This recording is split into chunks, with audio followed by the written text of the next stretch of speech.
Message. Weisenstein, what's the kind? I guess you're not up and at 'em yet. This is me, and they called me with the message. Alright? Thanks. Bye. Skipping. Urgent message. Trying to get a line to call you. It's been, so problematic for some reason tonight. I can't get a dial tone to call you. So this is my fourth location, and the phone went through. I could have talked earlier because it was right there. So if you haven't gone this week, call me back. Thanks. Bye. Just wanted to say goodnight anyway. Alright,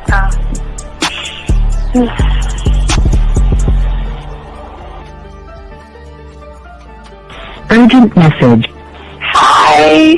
I hate that your phone keeps rejecting me. You must have a really bad connection. Anyway, I don't know. It's 11:42. It's not even late. So if you're not asleep, call me back. All right, bye.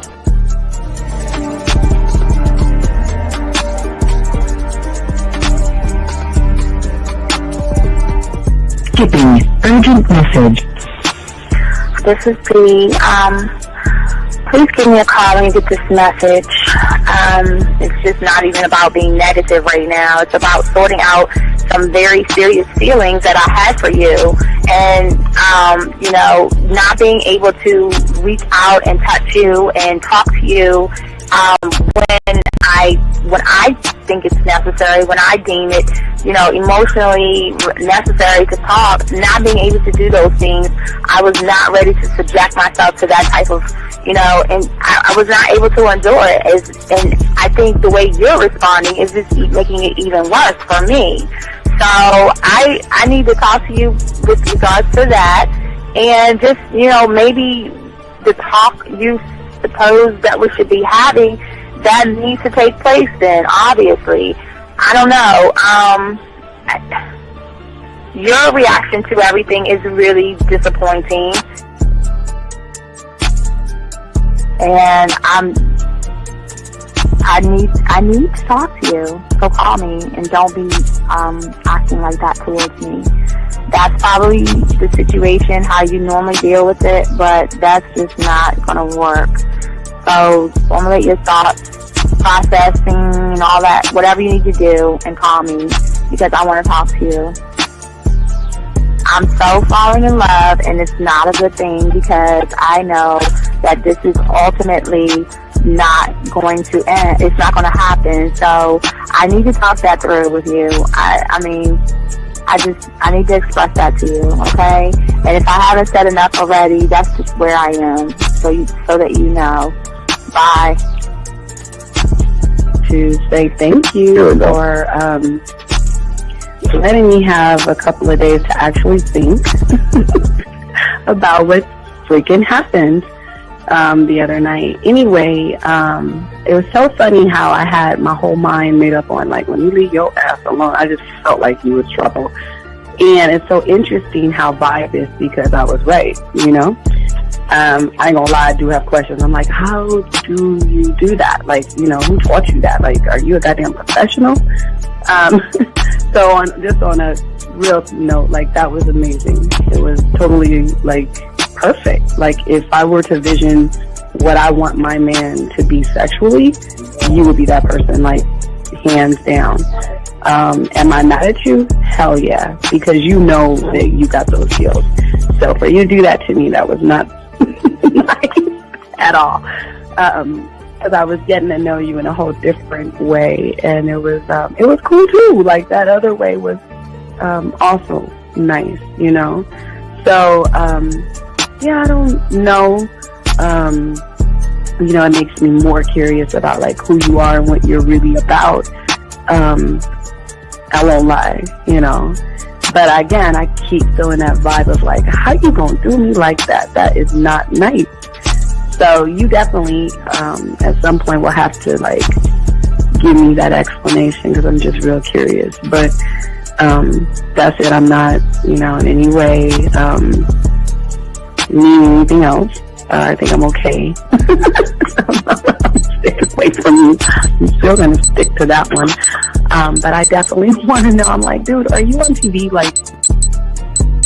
Robert Frank and you're listening to the manmindset.com dating help for men with your host, Steve the Dean Williams.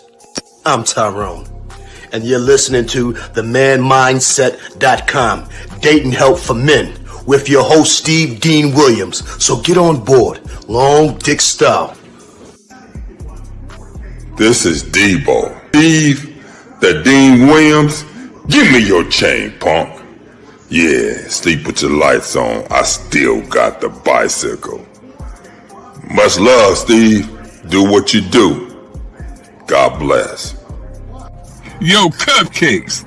This is C.T. Fletcher, and you're listening to the Man Mindset Dating Show for men with your host, Steve the Dean Williams. The following program is rated MAN. It contains real game, learning your value as a man, original ways to have her face in the pillow and her ass up in the air. I'm talking her knees pushed so far back, it's touching her shoulders. Touching her without touching her. Having a woman respecting your every move. Buying you gifts. Cooking and cleaning with a smile. And knowing her place at the table. So, for all you human males, cupcakes, surface dwellers, and grass-eating lions, viewer discretion is advised. Meaning, if you don't like the truth, then go find a show that helps you cuddle, complain, and cry about women. Just get the fuck out of here. Yo, listen up, young player. Steve's got the remedy. For all your dating questions, the game will set you free. Hey, you wanna know about the game, you wanna be in the know. Yeah, yeah, teaching you life as a man, help you to stick to the code. Yeah, yeah, and we just keeping it real. Pulling these women is really a skill. Know how to talk and know how to move. Leveling up and we help you improve. You got the number, you look like a player, you seeing the success. Hey, closing the deal, that's really major, but what do you do next? Hey, we here to help, no need to worry, little homie, so don't stress. Helping with life, more than tips and giving advice. I know you gon' like. It's time for your elevation. When it come to love and dating, we got the keys, let's get you rolling. It ain't no need for waiting.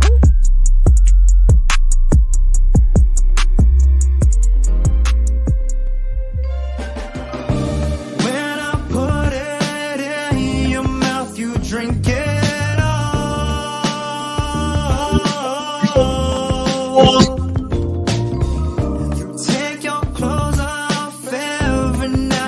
Just too cold.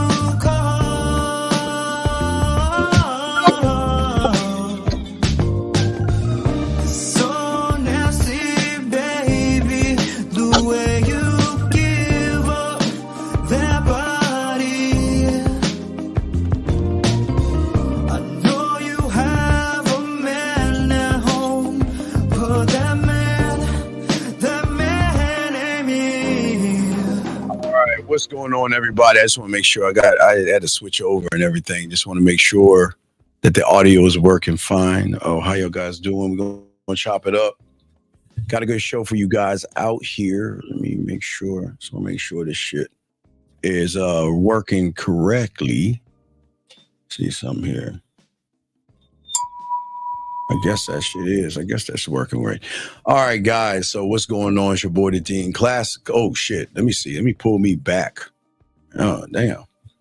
Hold on. Let me add that to the stage. There you go. That's better. That's better. So let me add me to the stage and everything, guys. Welcome to the show. It's your boy, the Dean Class is in session, gentlemen. This show is being brought to you by the manmindset.com, gentlemen. Wait a second here. All right, yeah, I got to move all that stuff out the way because I've been trying to rearrange some stuff. Anyway, guys, let me see here. Make sure we do that there. Okay, gentlemen, guys, if you have a question, please put a Q in there. Gentlemen, shout out to all my dogs out there, all my road dogs out there. If you got a question, go ahead and ask. We want to say thank you for those who have taken the time to like, subscribe, and actually hit the notification, guys. Thank you very much. We appreciate each and every one of you guys out there who have done all that. And we want to make sure that we give y'all nothing but game here, gentlemen. Also, guys, if you have a question, again, lines are open, 833-859, Jesus, 8744. 833-859-8744. If you got a question, please put a Q. If you're texting a woman, please put a T. And we would do everything we can to lace you guys with the game. Today, we're talking about how to dominate her mind without competing with other men. I think one of the biggest problems a lot of y'all young guys are having is you are competing with other men, and we're gonna talk about that today and actually break that down. Let me see here. I don't even know if this shit works. I might as well try it. Area code 561. What's your name, sir? Can you hear us? I don't even know if I can hear him. 561. Hello, sir. 561. Hello. Can you hear me, sir? Yeah, I'm hearing it clearly. Good evening, Steve. Okay, wait, hold on. Wait 1 second here. Let me make sure they can hear you. Hold on a second. Give me a second, buddy. Hold on 1 second. Let me make sure that they can hear you. Let me turn off the music. And let me see if they can hear you. Hold on 1 second. All right, caller, go ahead and say something. Mic check. Okay, you're good. Okay, what's your question, buddy? I'm sure they can hear you now. Okay, y'all can hear him. Thank you, Clive. Right. Thank you, Clive. So, thanks, Clive. I'm a Jari, 22 from Florida, and I did the Halloween game. Okay, what's going on, boy? How did it go for you? It went good. Regarding my costume, I made 2 adjustments to it. I wore a sandal to give it that Middle Eastern effect, and I had a like. Wait! You gave it a Middle Eastern effect. Why'd you do that? To go with the fortune teller, the cap and the mustache. All right. All right. Okay. So what's your question, buddy? What's up? I just wanted your feedback on it, what I need to improve and stuff like that. Well, dog, you might need coaching for that, dog. I got to do a show, but yeah, if you want to do coaching on that, do coaching on that, because I will have to sit down and break down what you did and what you didn't do right, buddy. Okay. But do you have any other question outside of that, man? Yeah, I have one question. Sure. What do you mean? Why do you consider self-confidence to be one of the board of directors? Why do I do what now? Why is self-confidence one of the board of directors? What do you mean, why are they one of the board of directors? What are you talking about? Why self-confidence is one of the board of directors? What the fuck do you think should be a board of director? Being a loser? Being scared? Being soft? What the fuck do you think should be on the board of directors? Tell me. What do you think should be on the board of directors? No, tell me. Self-image, self-esteem, self-confidence. But why are you asking me why is it on the board of directors? You don't have board of directors. So what are you talking about? You don't have confidence. You don't believe in yourself. So what are you talking about? Why are you asking a question that has nothing to do with you, buddy? I'm lost. What does that question have to do with you? It has something to do with the pathway. No, but what does that have to do with you, though? Do we talk about products live on the air? Yes or no? No, but it's a question that is related to things that you talk about on the live. I don't understand. You're asking me why is confidence a board of directors? I don't understand the question, dog. You're not making any sense here.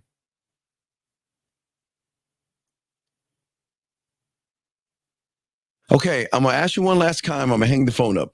You're not making any sense. Can you please explain yourself? I have no explanation. Okay, goodbye. Okay, anyway, so let's continue, guys. Lines are open if y'all want to call in. We got y'all covered, guys. Guys, please get your crayons out. We're gonna chop up the game. And I want y'all to take notes on this because what we're gonna be talking about is very important because I know a lot of you guys have been there before. Where a lot of you guys are swiping through dating apps and you're going on dates and all you're trying to do is you're trying to make a connection. Let me turn that down a little bit. Okay, yeah, you're trying to make a connection, but somehow in the connection that you're trying to make, you seem like you're coming up short. And a lot of guys out there struggle to actually make impressions and they get lost in the sea of all these women out here, okay? And for a lot of you guys out there, I know it's the stakes can be high for many of you guys out there. But we always try to push and we always try to tell you that it's not about being the most handsome person in the room. And it's not about being the guy who has the nicest car or the best clothes. And when most people get wrong in all of this, especially when it comes to dominance and it comes to the game, is that a lot of young guys, you're trying to pin yourself up against another man and you don't even realize you're doing it. A lot of y'all guys are doing it. You see what I'm saying? A lot of you guys are looking at other men as competition. And that is a problem. And this is why there really isn't any dominance in you when it comes to the game, or being dominant when it comes to women. Because most of you guys don't understand what dominance can be and what dominance really is, especially when it comes to things. And we should never, ever look at a situation with somebody else and judge. Remember, we always tell you, we've always talked about the 5 judgments. Okay, so today we're going to be talking about the judgment of man, because it's one of the greatest mistakes y'all always make. All your life, you've been told to compete. Yes, I believe you should compete in sports against other men. Even at the job, it is competition at the job to get a position. But when it comes to women, there is no competition outside of your world like the competition that you should actually focus on as men. And that's what we are going to be talking about today. Because, see, most of you guys don't understand that in order to win, you have to stop putting yourself up against outside competition, because you'll never win. And that's the problem. If you look at the red pill and you look at the manosphere, it is setting you up to look at other men, to pin yourself up against another man, to say, well, am I good enough? Or what happens? Remember, I always tell you guys see a woman, you think that the woman is special, and you think that, you know what, not only is she special, but the other men out there are competition. And this doesn't make you a bad person, gentlemen. It's just that most of y'all guys, looking at the game the wrong way, assume that everything is competition, and it's not. The man outside of your door, any man that you see at a bar, any person you see at a club, they're not your competition. They are not even the first. They're nowhere near being your competition, because many of you don't understand is that your competition has to start internally. And it's a battle that most of you guys are losing, because in order to dominate a woman, one must dominate himself. And what do I mean by dominate himself? And that's what we're going to be talking about today, guys. And if y'all have a question, please go ahead and put a Q. We got y'all covered, but y'all are not dominating yourselves. Most of you guys are unable to control your conditioned habits, okay, of responses when either you see a woman, you feel something about a woman, and yet all these responses will knock you with fear. And some of it makes you feel like you're lost. You see what I'm saying? And a lot of you guys dig yourself into a bad situation because you're not dominating your life the way you should. And if one cannot dominate his life, then one cannot dominate a woman.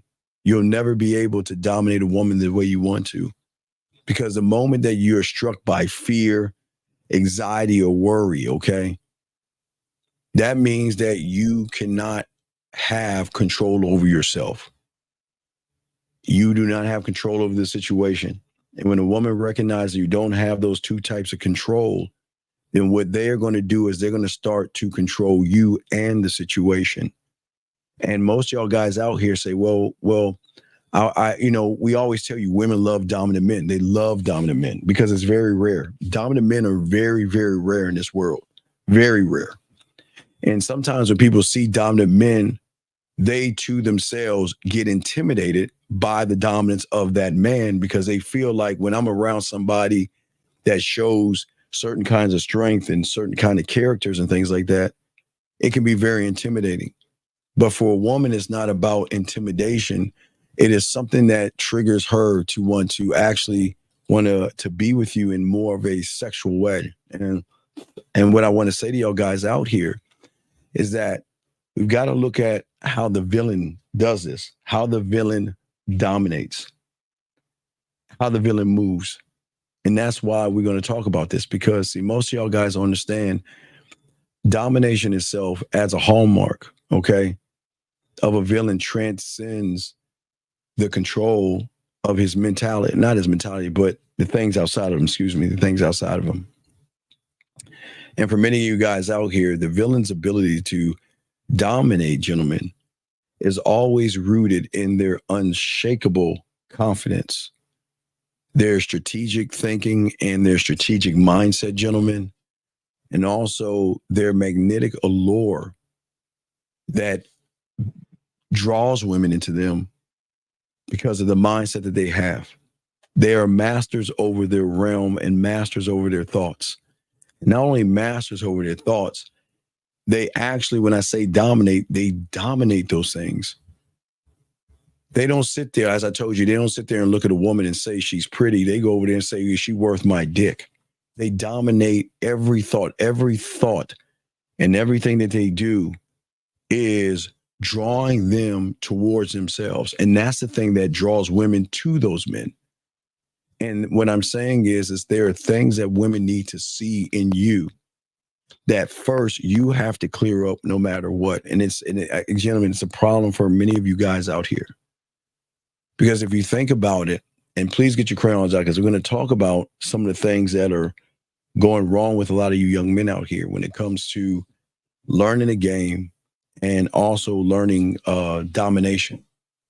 The first thing that you've got to do in learning how to dominate yourself is we've got to learn how to change our language. Your language that you are using right now, the language of knocking yourself, not believing in yourself, sitting around talking about I'm depressed, saying I'm sad, I'm miserable. All your thoughts and what you say tells a woman a story that she cannot trust you to lead her. And when your words are soft and they are directed by the fears that you have, gentlemen, what is that telling the woman? What is that saying about yourself? When you are dominant, see, the thing is that you are unfortunately dominated by your language versus having a dominating language. Because there's something inside of you that just doesn't believe that you are capable of actually connecting to yourself. And that's why we always push one thought, one mind, one way. And then we always say to you guys out here, you have tremendous power when you are a student of the game. And you start to learn that the way that I've been talking to myself in my reality, okay, the reality that I'm in right now, this is why you have to be broken to be able to start the process of domination. You'll never be able to dominate a woman or dominate yourself if you don't have the mentality to change the language. Your language that you use day in and day out tells the whole world what you are, regardless of what you have. And that's why so many people mess up and make mistakes. A woman needs to see certain things in you, gentlemen. And it is that language that shows her that, you know what, this guy is dominating because he has this thing that I'm not used to, and it is a unwavering confidence. And that unwavering confidence is a level of self-assurance, gentlemen. It is irresistible to a woman because at the end of the day, when she sees a man that believes in himself, it draws her in. But it doesn't draw her in from conscious or subconscious. It draws her in from the emotional. Because number one, on one hand, It makes her feel, gentlemen, it's great. It makes her intrigued on one hand, but the best thing on the other hand is it makes her feel the one thing that the average guy never makes her feel, and that is challenged. It's game on. It's not checker player versus chess player. It's chess player versus chess player. Or we could say it like this. It's not the guy playing chess versus the woman. The guy playing checkers versus the woman playing chess. It then flips where it's the woman playing checkers to the man that is playing chess, because a man will challenge a woman to be more than just a piece of pussy and a set of titties. And it is that dominance that he has over her, that he is never trying to do anything to actually manipulate her. He understands her well enough that she has fears, she has desires, she has weaknesses, and he is going to show her that if you ride with me and fuck with me, you will not have any fear. Well, your fears of losing him, all that kind of stuff. But the dominance a man will have will always change up the game, gentlemen. Guys, if you have a question, make sure you put a Q. Lines are open. But that's what we're going to be talking about today. Gentlemen, it's unfortunately for many of you guys out here, for many of you, and it's okay, is that there has to be a part of you gentlemen out there that will start to take more control over yourself and your situations. And you must have the ability to maintain who you are, keep your composure, and always guide the interactions that you have with a woman by letting her know that, listen, I don't need you as much as you need me. Because as a villain, gentlemen, or becoming a villain, the competition will never be another man. I keep telling you guys, your greatest mistake is you're trying to compare yourself to another man. But why compare yourself to another man when you have so many other comparisons that you have not dominated over internally? A man is not your enemy, or he is not the boy. You should never sit there and say, well, for a lot of you guys will look at a woman, and sometimes you'll look at other men. And I'm not saying in a homosexual way, but unfortunately for a lot of you guys, when y'all walk into clubs and bars and everything like that, before you either scan the women first and then the men second, or you'll scan the men first and then the women by sizing up what you think is your competition. And no man out in this planet should be your competition. And that's what we're trying to tell you. You should never compete with any other man, and at all, period. Because what happens is when you start to compete against what you think is another man, it is only going to serve one thing, and that's going to serve you to distract you from who you actually are, your goals. You take away from measuring yourself against the achievements that you have for yourself and the failures that you need to take care of.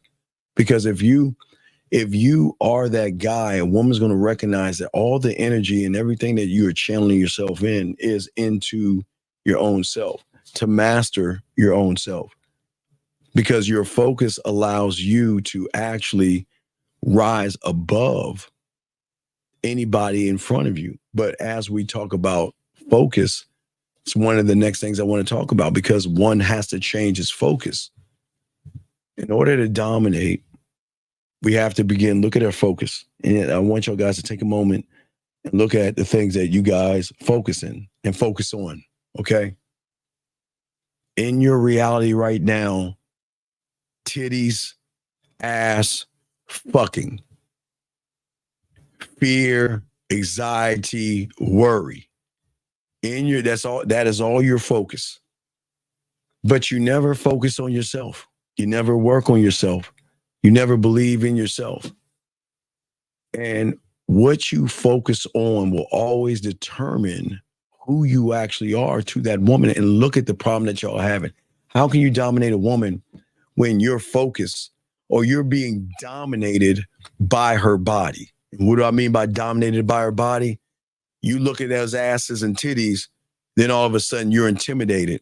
Oh, look how beautiful she is.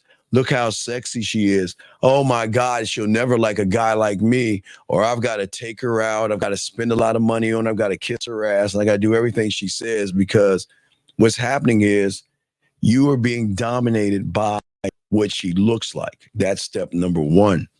Unfortunately, step number two, after you do that, you then get dominated by your fears and you get dominated by your anxieties. It's at that point where that takes over your life, where you don't even talk to women because you get nervous. You know what I mean? You're like, you want to talk to the woman, but you get dominated by worry, anxiety, and all. Sorry, I apologize. Yeah, but you get worried about those things.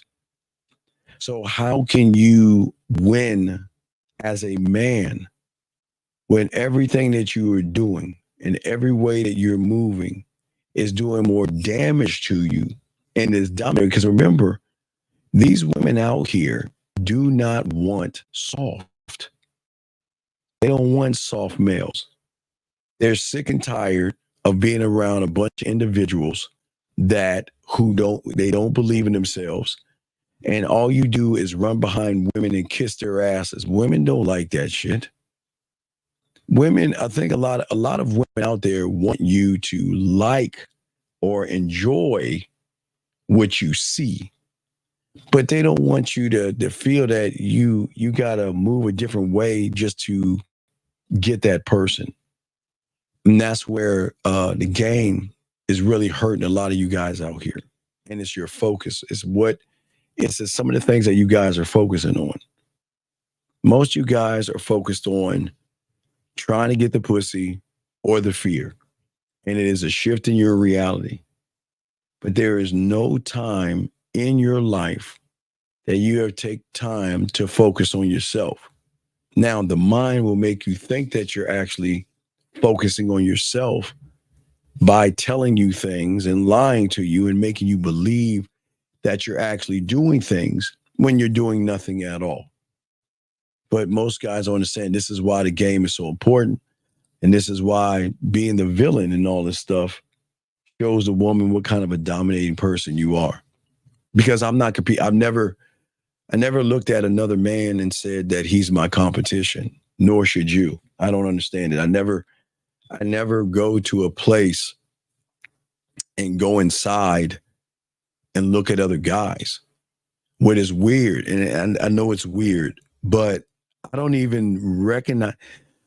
It's weird when you have game, because when you have game and you walk into an environment where you guys either look at the women or the men, it's like you walk into an environment and you don't even see the guys. I mean, you know people are there, but you don't even see them. You don't look at them. You don't think about them. You don't worry about them. And you say nothing. Hey, gentlemen, there are several people out there that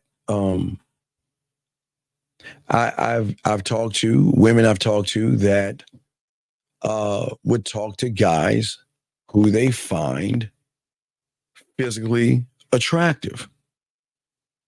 But what throws them off is when I tell them to keep, they want to cut these guys off. No, don't cut them off. I always tell them, don't cut those guys off. Hey, look, if you want to date someone you find physically attractive, I feel that you should go ahead and do it. Okay? Wait, question right here. Steve, can you give me a punch in the chest? I had two women that kept looking at me, but I didn't approach help. Sir,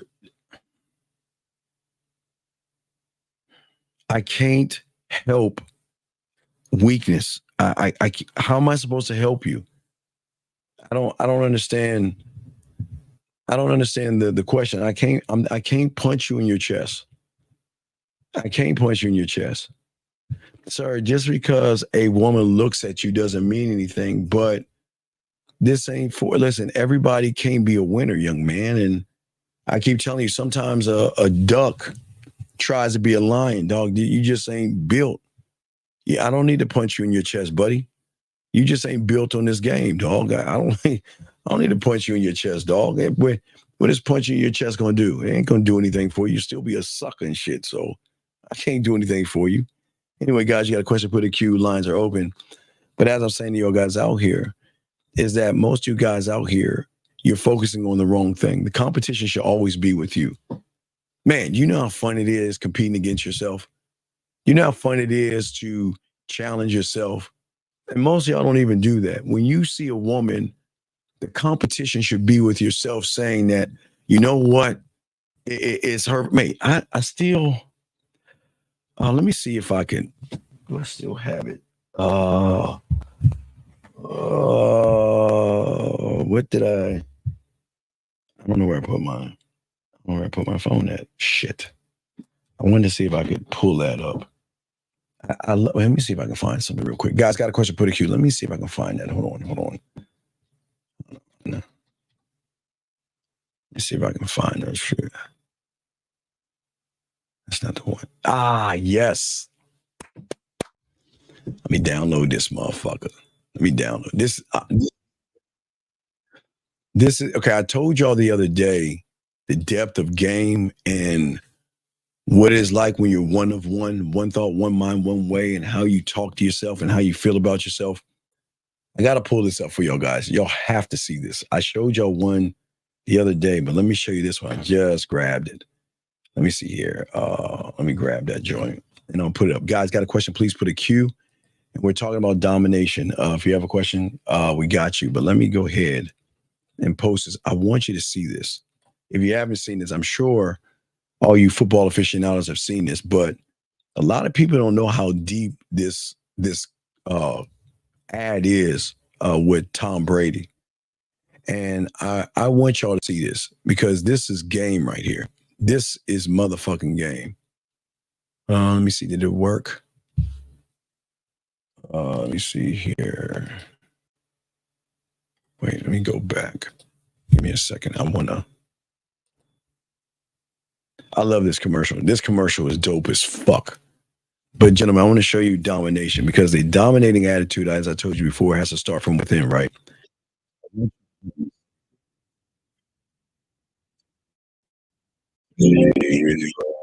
All right, here we go. All right, so let me go ahead and show you this. We'll break it down to show you about domination for all you guys out here. Okay. I showed you the last Tom Brady one, you know what I mean? And I love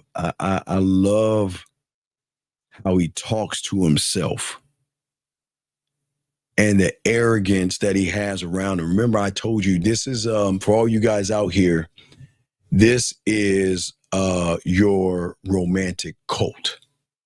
This is your romantic cult. Sir, if you have a question, please put a Q. And yes, women are allowed in here. Just be respectful and we're fine with it. But yes, the symbols, they're not symbols, sir. It's a mindset, sir. It's a mindset. It's a mindset. But anyway, so I always talk to you guys about something the YouTubers and nobody else talks about. I always talk about having your cult, right? I'm not talking about outside like David Koresh or anything like that. A mental cult. And when you have a mental cult, they have one job and one job only. And that is to talk to you, to make you the best version of yourself by pushing you beyond the edge that you're on right now, pushing you outside of your reality into the unknown, which is known.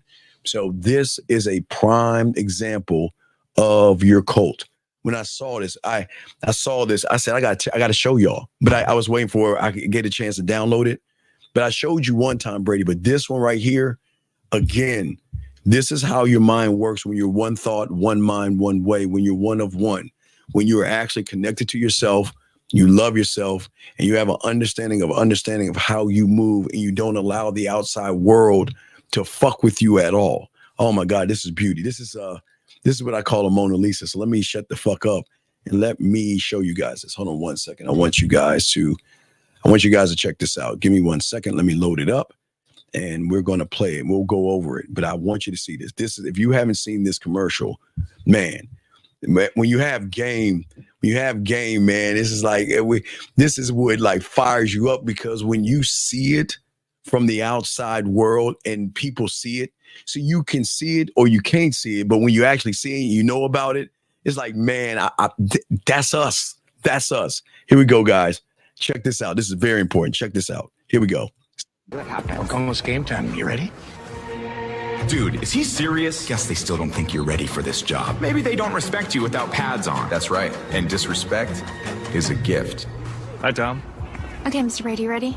Yeah. All right, let's go back again. Hold on. Let's see what's happening. Let's go back again. Here we go. Watch. Anything now? We'll see what happens. It's almost game time. You ready?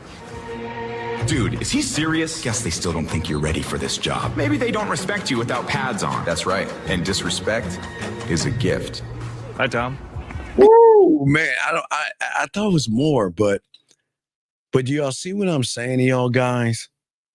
Like, when you have dominance over yourself, there are parts on you, especially the villain, that talks to you in a way that challenges you, instead of sitting around worrying about what other people think, what other people feel, and all this other stuff. Yes, they said it. Disrespect is a gift. Yes, it is a fucking gift, man. But the disrespect that you should have and accept. Okay, if there's disrespect to accept, gentlemen, is there disrespect that you have for yourself? Because if you do not push you further out by challenging you, saying you can't do this, and I bet you can't. That's why I keep trying to tell you guys.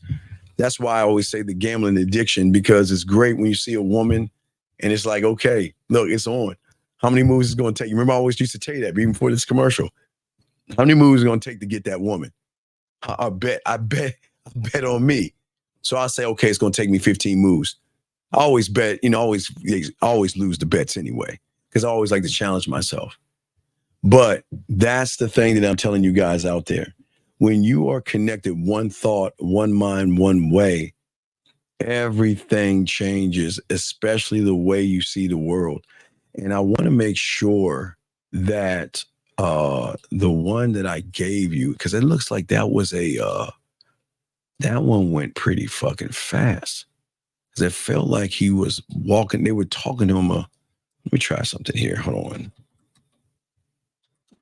Let me see here. Give me a second. Because that went like, that zipped through. I was like, what? That's 43. Hold on. Wait a second. Wait, this is 43 seconds? Wait, if that's 43 seconds, that's not 20 seconds. Yeah, I got to find the right one. I know the one I had to be more than the first one I showed you was 43 seconds, but this one's 1:04. God damn it. I got to find, I got to wait. When I find it, I'll upload the right one. But that's what I'm saying, guys. When you are talking and believing in yourself, your mindset changes and stuff like that. You see what I'm saying? And I'm saying, I say to all you guys out here, Nicholas has a question right here. Nicholas says, how do you treat approaching anxiety? Well, sir, the problem is that you're treating approaching anxiety. Now, I want you to understand what I'm saying, because nobody's going to teach you this. So I want you to understand, okay? As I told all you guys, and I've always showed you guys how game actually works. So let me make sure that I pull it up correctly. Give me a second here. Let me take that out and put it up correctly. So let me see if I have it, young man. Give me a second. All right, I'm going to pull it up for you, and I'll explain it to you. And I'm explaining to you, sir, why what you're saying is actually the problem. And I'm going to try to explain the solution. Let me see if I can pull it up for you. Give me 1 second, sir. And I want you, please get your notebook out and take notes, young man, because I'm explaining something to you. It might kind of go over your head a little bit right now because you don't understand understanding. But when you can understand what I'm talking about, you'll see why most of you guys who are trying to get rid of something, it's very hard to get rid of because of how you're trying to get rid of it. So where is it at, Steve? Here we go. Here it is. Let me grab this. All right, here we go. Young man, Nicholas, here you go, Nicholas. This is for you, Nicholas, okay? It's for you, Nicholas. So what's happening, Nicholas, for you right here? Let's look at this right here, Nicholas. Okay. So, Nicholas, where you're at is the knowing, okay? That's where you're at, okay? That is your reality, okay? And what you're trying to do is you're trying to treat something from your reality, and you will never treat it and fix it from where you are. No matter what you try to do, no matter what you say, because it is your reality that has lined up in concrete. It is already set in stone. What you are right now, Nicholas, is already set in stone. So you will never change from where you're at. You can keep trying to change. You keep saying things to change, but you're never going to change from where you're at. The only way you're going to change is with the game is by going outside of the knowing into the unknown to create a brand new reality. You cannot, people, the thing that the world doesn't tell you, marketers and advertisers and stuff doesn't tell you guys, is that they will always set you up for downfalls, because the joke in the room is that most of you guys think that there is a quick fix to changing something that you choose to be. You choose to have approach anxiety, right? Now, listen to what I'm saying, Nicholas. You choose to have it. So because you choose to have it, the reason why you can't get rid of it, because it's edged in stone in your reality. You are comfortable being uncomfortable. And I'm usually, I would tell you being uncomfortable and that stuff is a good thing. But what I'm saying to you, young man, is that you choose to be or feel something when you get around a woman. And you have done it so many times that you're so comfortable with it that you actually don't want to change it. You don't want to change it. I know part of you feel like you want to change it. But let me explain why you can't change it, even if you tried to change it. And get your crayons out, Nicholas. I'm about to break it down. And for all you guys out here, the reason why, even if you changed it, it'll still be bad. Because behind you changing whatever it is you're changing, and right now is your anxiety, you're doing it for a piece of pussy.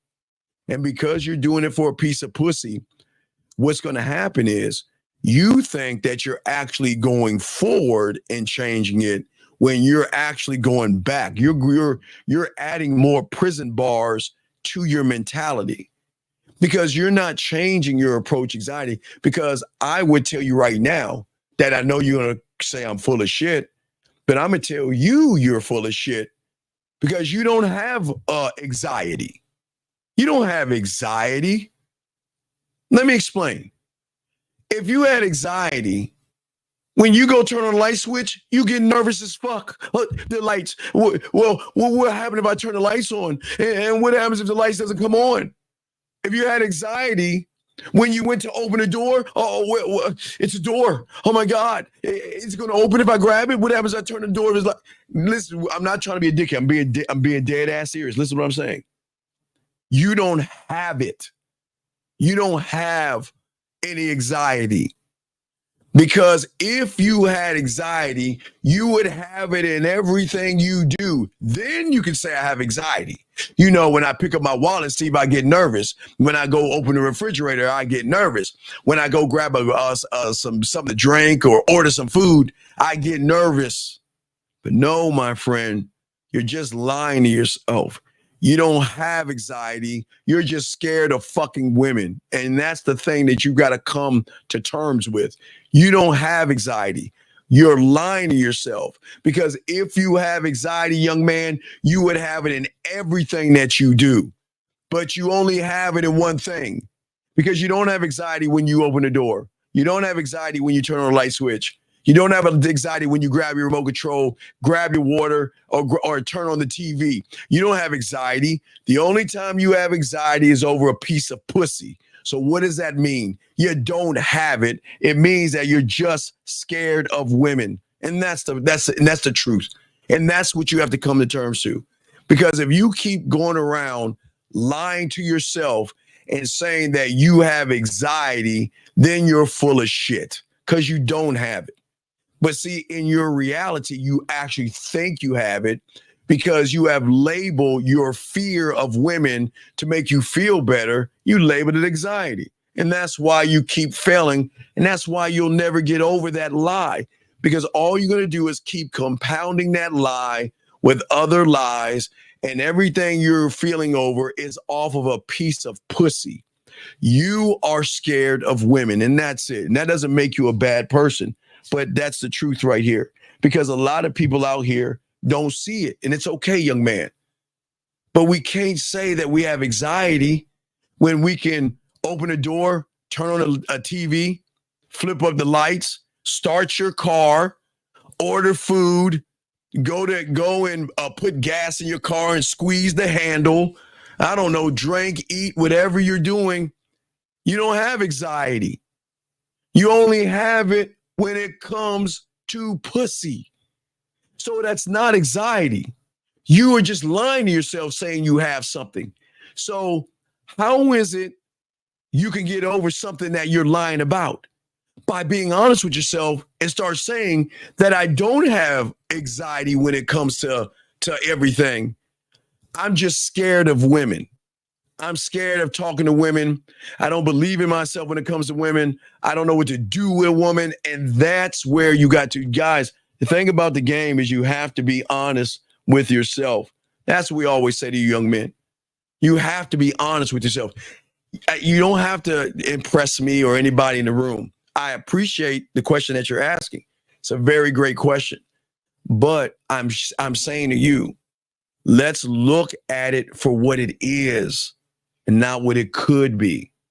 Your could be is saying that I have approach anxiety. So let me ask you a question. So when you see your friends and you approach them, do you get nervous? No. When you see your sister, your brother, your mother, your father, or your dog, and you approach them, do you get nervous? No. When you see your grandmother or your grandfather, do you get nervous? No. Now, when do you get nervous? When it is something that you want to fuck. That's when you get nervous. When you see a woman you want to sleep with, that's when you get nervous. And the anxiety is not the anxiety. It's the fact that you don't know what to do. And because you don't look in the mirror and honest yourself and say, well, I don't know what to do.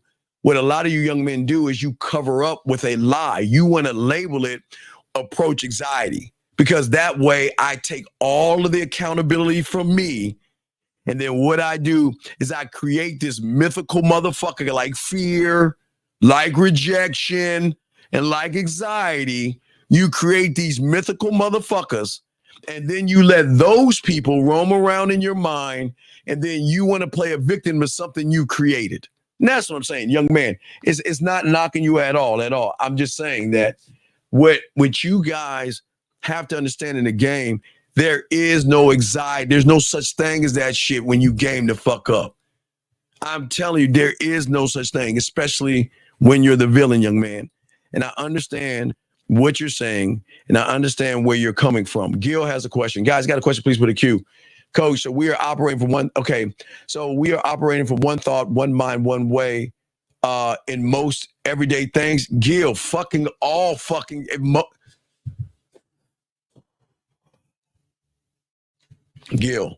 Gil. A man is not sometimes. A man is all the time, young man. Do you ever see a lion saying, well, you know what? Let me stop being a lion for a few minutes and be a duck? Or do you see a shark saying, you know what? Let me stop being a shark today and be a frog? I mean, do you see the wolves and all the apex predators out there saying, you know what? Today I'm going to take a few minutes off and I'm going to be a grass eating something. Come on, Gil. This is all day, every day.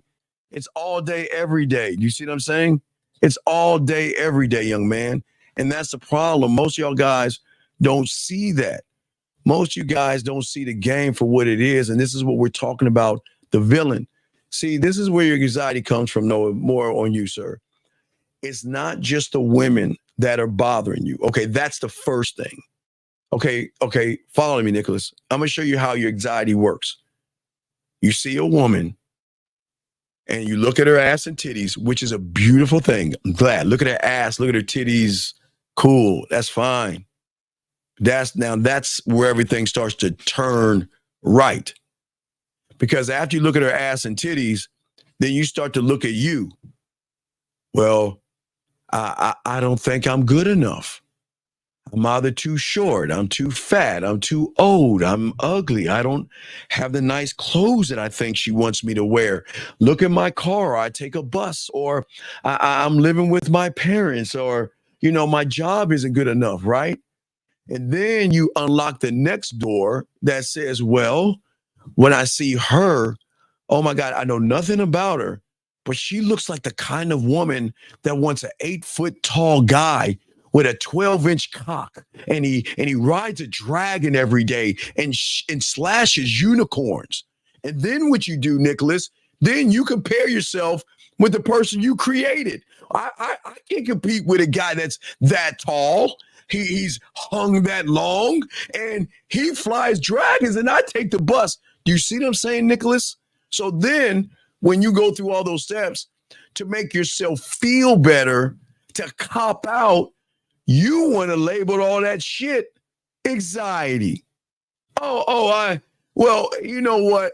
I'm going to just leave her alone today because she makes me so nervous. So, sir, what I'm saying to you, Nicholas, and it's a great question that you're asking, but for many of you guys out here, this is where the problem comes in at for most of you guys. You don't have fear. You don't have anxiety. You don't have worry. You just are a person that, if you're honest with yourself, is that you're scared of women. And that doesn't mean that you're a bad person because you're scared, but you've got to come to terms with the truth and say that, wait a second, I'm nervous around women, right? But then how can one begin to be a dominant man? By, like I said before, you've got to dominate. You got to change your language. You remember, you got to stop using feminine words like fear, being emotional, scared, rejection, all that feminine stuff. You got to change the language. And then, my friend, we have to do the hard. This is where it really gets tough. You've got to shift your focus. So right now, Nicholas, for a lot of you guys, speaking for Nicholas, a lot of you guys out here, you are focused on the excuses versus the cure. The cure is not looking at see, y'all are always looking at the same reality, and this is where the game comes in at. You have got to listen. You can't destroy it. All right, I tell you guys right now, you cannot destroy the reality that you're in right now. You can't do it. You cannot do it.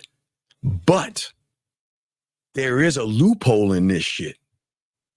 Just because you can't destroy it and just because it's all negative doesn't mean that you cannot create a brand new reality. Gentlemen, I want you to think about something. When you came into this world, you didn't have conscious and subconscious thought. Not at all. Now, you were driven, like I always tell you, but you created the reality that you're in right now, right? Based off of all your past experiences, based off your feelings, your teachers, and women set you to where you are right now. So here's the question. If you can create one reality, who says you can't create another reality? It's just a thing that you have to do is you can't bring over anything from the reality that you're in, or you'll just make a carbon copy, of the same reality. And that's where the game always gets you. See, a lot of people say this, okay, well, Because in 2 more months, y'all motherfuckers gonna lie to yourselves again for the next year. I'm gonna be better. I'm gonna do better. I want to be better with myself and all these lies that y'all lie about. So you say these things, right? And what happens is, sure, you can jump into a new reality and say, okay, but the unknown is so scary, right? The new reality is so scary because it's a different you that you need to find comfort. And when your mind fucks you up is it lets you grab the poison from your old reality that you're comfortable with, and you bring that shit into your new reality, which creates a carbon copy of the same one, if that makes any sense, gentlemen. I hope y'all understand what I'm saying. Doesn't make you a bad person to do that, but people are never going to tell you the why behind why you fuck up. They just like you fucking up. The marketers, the advertisers, gentlemen, and the women know this one thing, that you don't believe in yourself, and they will never believe in someone that doesn't believe in themselves. You believe that I can change, and sometimes you guys change for a few days, but you can't maintain it because you don't believe that you can maintain it. So when you don't change and things don't go your way, what are you doing? Again, if I told you guys that the water that you're drinking has poison in it, why would you bring that poison into your new reality? Because it makes you comfortable, okay? Everything that I always say to you guys out there makes you feel comfortable. So what you'll do is you'll grab from the past, and because you know your old you very well. You know your behaviors and all this other stuff. This is why we always tell you with the game to create the new you, because once you create the new you, everything begins to change. And that's why being the villain is so great, because once you stop the old reality and learn and be a student of the game to learn the new reality, you're going to start to do something that is weird as fuck. You are no longer going to look at the outside world as competition. You are going to start to make internal competitions with yourself. And by making yourself your own competition, you become much stronger, because it is at that point you are pushing your own boundaries further out versus waiting for validation. What? From a text message from a woman, her saying yes that she wants to go on a date with you, or her saying no to tear you the fuck down. You're no longer looking at women. What you're doing is that your mindset is going to foster a deep sense of self, okay? And these little achievements that you're going to have is something you can't see right now, because you can't see what you can't see, because you're going on a journey right now. For many of you guys, that's the problem. You're going on the wrong journey. You're not taking a personal journey with yourself. You see what I'm saying? You're not taking a personal journey with yourself to understand yourself. And that's why you'll never understand that a man will never be swayed by the successes and failures of other people, because I don't care about other people like you guys do. I don't know why. I don't understand it. I've never understood. I get it. Look, in the 70s, y'all can look at the commercial. It used to be a Coca-Cola commercial, and they used to hold hands and sing songs and shit like that. Man, that's the worst thing you can do. And I know, look, the world wants you to rely on other people. It doesn't want you to rely on yourself, because that is going to make you what is called a free thinker. A free thinker is dangerous to the economy. A free thinker is dangerous to the world. But a free thinker is dominant to a woman, and they fucking cream and love free thinkers because they control everybody else. They cannot control a free thinker, because a free thinker doesn't give a flying fuck about what a woman thinks. And that's not being mean, and that's not being rude. It's just being straight up honest. But when you focus at yourself, one thought, one mind, one way, it allows you to maintain this weird thing called a clear vision of yourself. It is crystal clear. For many of you guys out there who wear glasses, now that I'm older, I got to start wearing glasses now too. But Right now, for a lot of young people right now, your eyesight is perfect. Man, you can read little words, you can read big words, and you can read shit fucking all the way down. You be like, oh yeah, that bitch say da da da da da. Okay, guys, you have eagle eyes right now.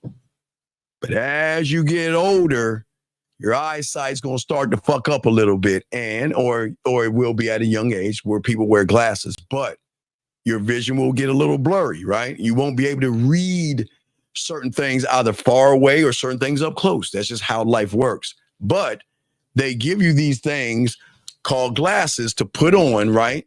To put on to see things clearly, right?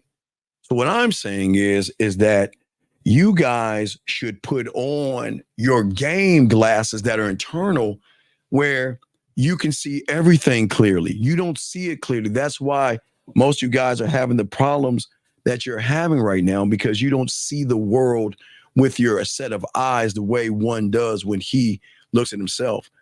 Your drive is always going to come from the internal desire, gentlemen, to achieve, not women, not to achieve pussy, not to have a bunch of women on your roster.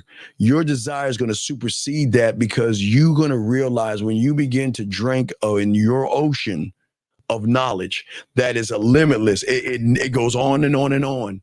When you start to drink from that, you're going to want to achieve greatness. And when you achieve greatness, you are going to look to dominate every part of your life because you believe in yourself that much. And then when you see a woman, I don't mean dominate saying, hey, bitch, get your ass over here and grab her hair and pull it. I'm not saying that. I'm not saying be physical with a woman. I'm not saying hit a woman. I'm not saying abuse a woman or talk down to a woman. Your dominance can be so great, you don't have to even talk to a fucking woman and fuck them up. You can dominate a woman by not saying anything at all. And most people don't understand this, but this is how the game works. The thing is that you should stop trying to outshine. Now, look, gentlemen, if you're working a job, it's a dog-eat-dog world. It's cutthroat. So I'm not talking about your job. I'm talking about outside of your job, where you have got to stop trying to outshine another person thinking that that's going to get you pussy. You know, I used to watch, what is it, Popeye and Bluto. They always try to do everything to get olive oil and shit. And if one of them actually realized, stop giving a fuck about olive oil, she would fuck with you. I mean, that's just how it was in cartoons and everything like that, gentlemen. But what I'm saying to all you guys out here that's important is that your actions are going, what women are not used to is deliberate, and effective. And what I'm saying to you guys out there, your dominance as a man will always come from, gentlemen, the ability to stay centered in who you are. And that's your square. We talked about it earlier today. You can't say something to a woman if you don't believe in the words that you're saying and you don't know why you're saying them. You can't defend what you're saying them. And you can't stand on what you're saying. And you can't express what you're saying. Then you're full of shit. And that's why, listen, okay, so if I want to say something to a woman, let me guess. All right, so... All right, it's the second date, and I want you to cook for me. Just give you an example, okay? It's the second date, and I want the date at your place. I want you to fix your favorite meal so I can taste what it's like to be in your world of cooking, right? That's okay. That's what I'm just saying. Gentlemen, you should always, come on, Indianapolis. You should always, gentlemen, the second date should be always at her place. Don't have no fucking third and fourth dates and shit. If you can't have the second date at her place, then you need to let that motherfucker go. Now, watch this. Now, I'm saying I want the second date at your place. She has every right to say no. But if she tells me no, then she's telling me I'm not the right guy for her. And then I'm out. I'm gone. Next town, burn the bridge, right? Now, because I stand on that, right? So, defend it, right? Well, I know my why. My why is that if she's actually interested in you guys, and don't get it twisted, women will invite you to their places, and women will cook for you. And women, because that's a few steps from the bedroom. And when you're that guy, they want to spend that time with you. They don't want to see, you guys think that women want to go outside. No, a lot of them want to have public displays of affection indoors at their place, cooking a meal for you and you being the dessert, right? So that could be, when I'm saying this, it is a beautiful thing. So that's the why. Now to defend it, okay? If she tells me, now remember, I'm telling her what to do. We're going to have dinner at your place. You're going to cook it. And she starts to give me all these excuses. Well, I don't want to do that. And I don't feel that we're in a place where I want you to come over to my place. And with all due respect, I'm fucking gone, because I'm not going to move the goalpost. If I tell you to do something, it's because I've weighed out everything. I'm not weird. I'm not creepy. I'm not thirsty. I'm not desperate. I'm not needy. I'm just moving us to a place that I feel we should be at the time. But you have every right to say no. But I got every right to defend what I'm standing on by letting your ass go.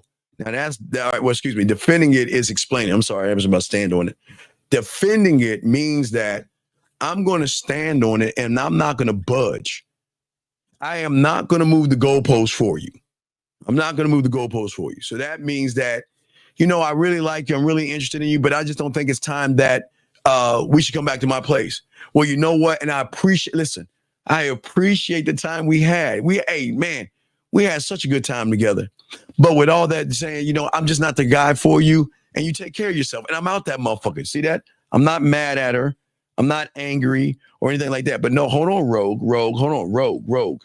Rogue. I'm not talking about a weird person. I'm talking about somebody that has already got your trust. And we're between emotional trust and sexual trust. I'm not saying I'm never gonna make that ask knowing that you don't trust me. So you have got to trust me. See, once I know you trust me enough, I'll know. And when I know I'm tapping into the emotional trust, that's when I can ask for the ask, because between that is going to be flirting. Between the trust and emotional trust will be flirting. So that gives me an idea that, you know what, we can move this thing along. I'll move this thing along. And I get what you're saying about it's scary, but I'm not forcing her to do anything. I'm just saying that I know when the right time is. I'm not saying, hey, how you doing, Rogue? Hey, let's go back to your place so you can cook for me. Hey, Rogue, second day, I just met you. Hey, good morning, Rogue. How you doing? Well, I got an idea. Let's go back to your place. I ain't saying that, Rogue. What I'm saying is that we're going to spend a lot of time together, and you're going to get to know more things about me and vice versa. And you're going to start to flirt with me and feel me out. And I'm not going to waste my fucking time, Rogue, sitting around chit-chatting and all that other shit. I'm not doing that. And I don't want my guys to do that, Rogue. So what I'm saying is that I'm going to move this thing along. Because gentlemen, please understand, if a woman wants to fuck with you, they're going to move that way. Period, guys. Don't let these women sit around and tell you that, well, you know what, things take time and all that. Man, fuck that. If they say that, let their ass go. They're wasting your time. Women know what the fuck they want, and women are smart enough to play them silly games and all of this shit. So that's defending it. Stand on it means I'm willing to lose what we have because you're not following what I need you to follow for us to move forward. Now, remember, gentlemen, I said dinner. I didn't say fucking. I didn't say sucking. I said I wanted her to cook for me. I didn't say cook and fuck, even though the bedroom is a few feet away. I just got to make that certain for all you guys out here. I never said cook to fuck.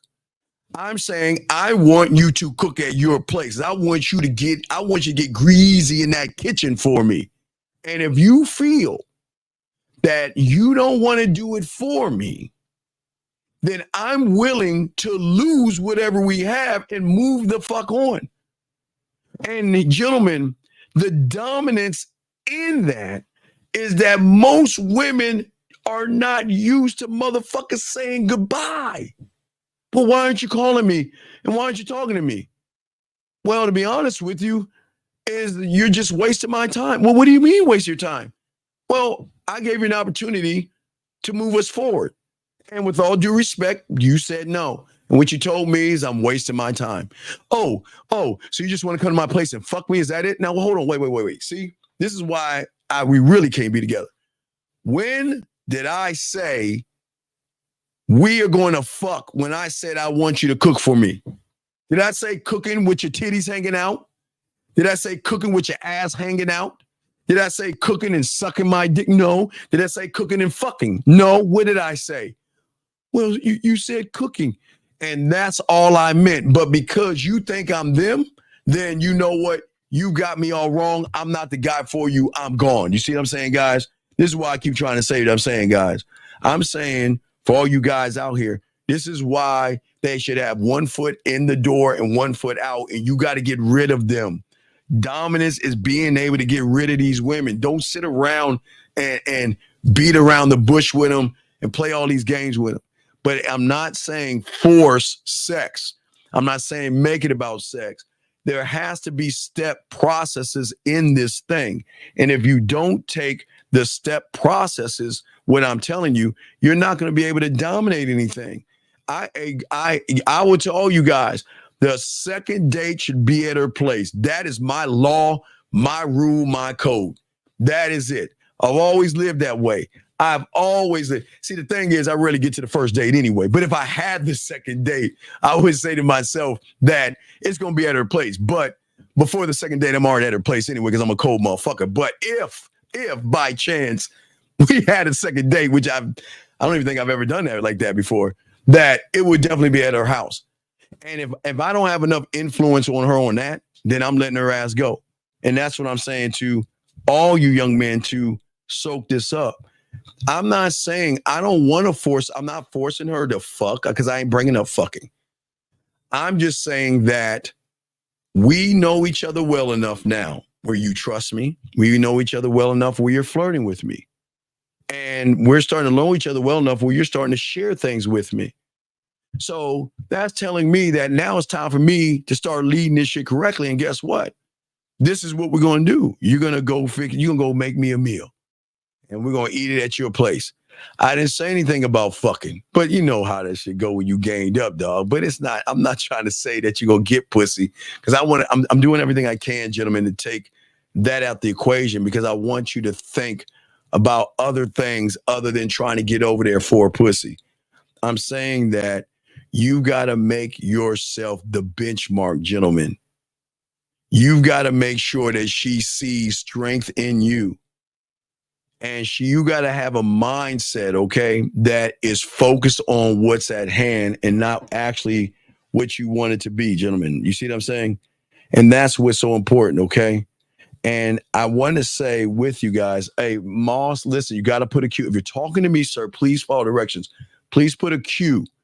I don't know if you're talking to me, but if you're talking to me, please put a Q and I will answer your question. That means when you put a Q, if you're reading and ask the question, that means you're asking me, and then I'll break off and answer your question. But if you're making that's just a statement to the room. But if you're talking to me, put a Q. The gentleman, as I say for all you guys out there, this level of self-assurance is alluring to women because the thing that dominance will always do that turns women on, it radiates, stability and strength. It is something women are not used to, stability and strength.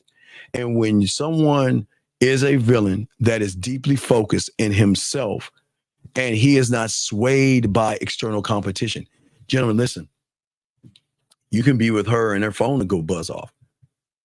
Do you know how many women I've been around and their phone buzzes and they try to hide it? Don't hide it.